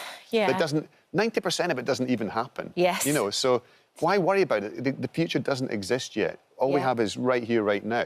So it's about trying to be present, trying to appreciate the now, but that's not burying your head in the sand and saying, you know, I'm not going to worry about the future. You still plan for the future. You still, you know, have goals. You still have targets. You still have things to work towards and be aware of. But really, it's bringing it back to the here and the now. What was so interesting to me in the book was when you actually described going through the chemotherapy and the ice cap and the putting on the...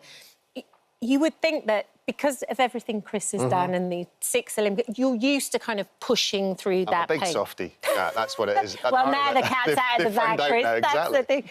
But and you describe it in a way where you would like, I'm just going to take each second as it comes. I'm going to think of great Uncle Andy as well, and I'm going to go, and I'm going to go, right, I'm going to do 1 minute, then I'm going to do another. So the cold cap was there to try and... It basically freezes your hair follicles and stops or minimises you losing the chance of losing your hair during chemo. The ice mittens and socks are there to ideally reduce the chances of you losing the sensation, permanent sensation in your fingers and toes. So it's an important part of the treatment. It's not part of the cancer treatment, it's just part of the side effects. And it was a big thing for Callum, wasn't it? That was Your it. hair. That was it. I wasn't that fussed. You know, I've not got much hair as it is, so I wasn't that fussed. If it goes, it goes.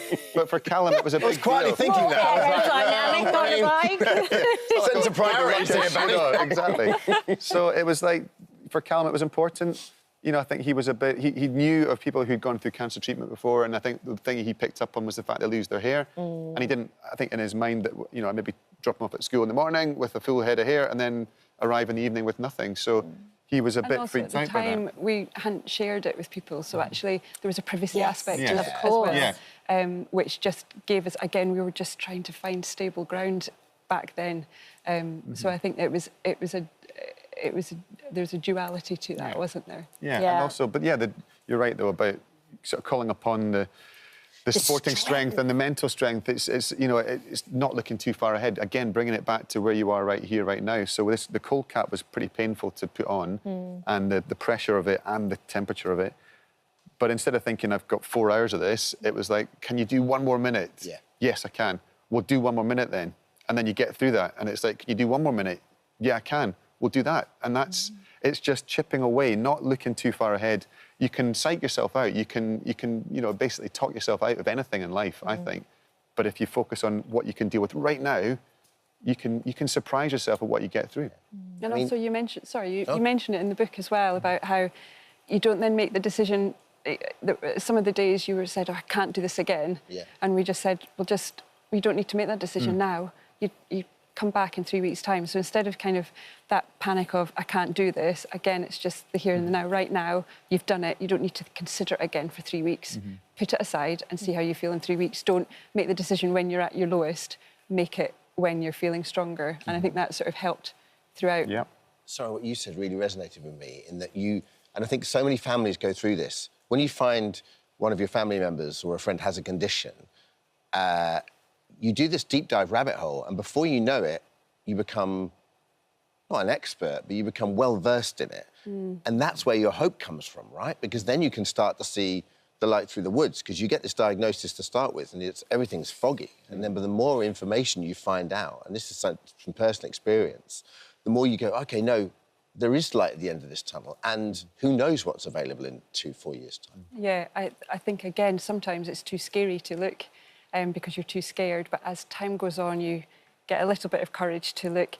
And Chris talks about it. Once you find out that somebody has done something that goes beyond, you then that's your thread of hope. So follow it. And then there's another one, and then there's another one, and then that's how it grows. That's how you can build it. It comes slowly. And you talk about that with Andy Taylor. Yeah, well, so Andy Taylor from Duran Duran, just round about the time of my diagnosis, he was in the news talking about his cancer treatment. He was being given palliative care. He was end-of-life care. All the chemotherapy and the various treatments had stopped working. And they'd found out a targeted treatment, which basically focuses on the genetic mutation of the cancer. A new drug, and he was cancer-free, not cured, but essentially asymptomatic. Which was absolutely incredible, and he was exactly the same as me, stage 4, secondary in the bones. So immediately, as Sarah says, you think, well, there's your glint of light. You think, well, if it works for one person, perhaps that might work for me.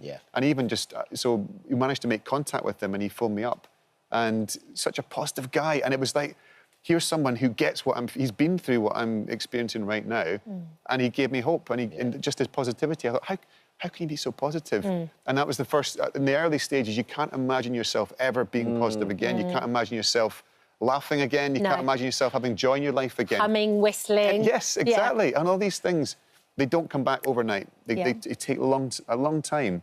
But I think it comes with hope. It comes with things like, well, actually, the treatment is starting to work. So now I'm pain-free. You know, that everything is under control for the moment. And there's a plan for the next stage of treatment. When the current stages don't work, or stop working, we go on to the next stage. So you have a plan, and you adapt to the situation, you accept it, and you appreciate the here and the now, because none of us know what's coming. I mean, you say you have a plan. There's having a plan, and then there's having a plan. Tour de force?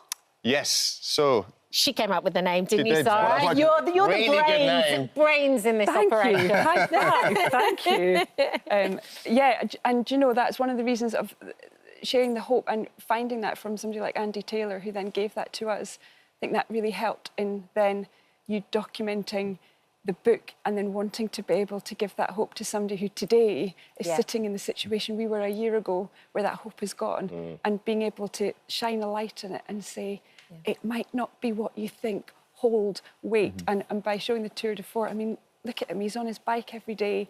He's, you know, as fit as, well, maybe not as ever, maybe not your Olympic standard, but, you know, to be able to do a cycle ride like this, I mean, you can... We'll be there, won't we, John? Yeah.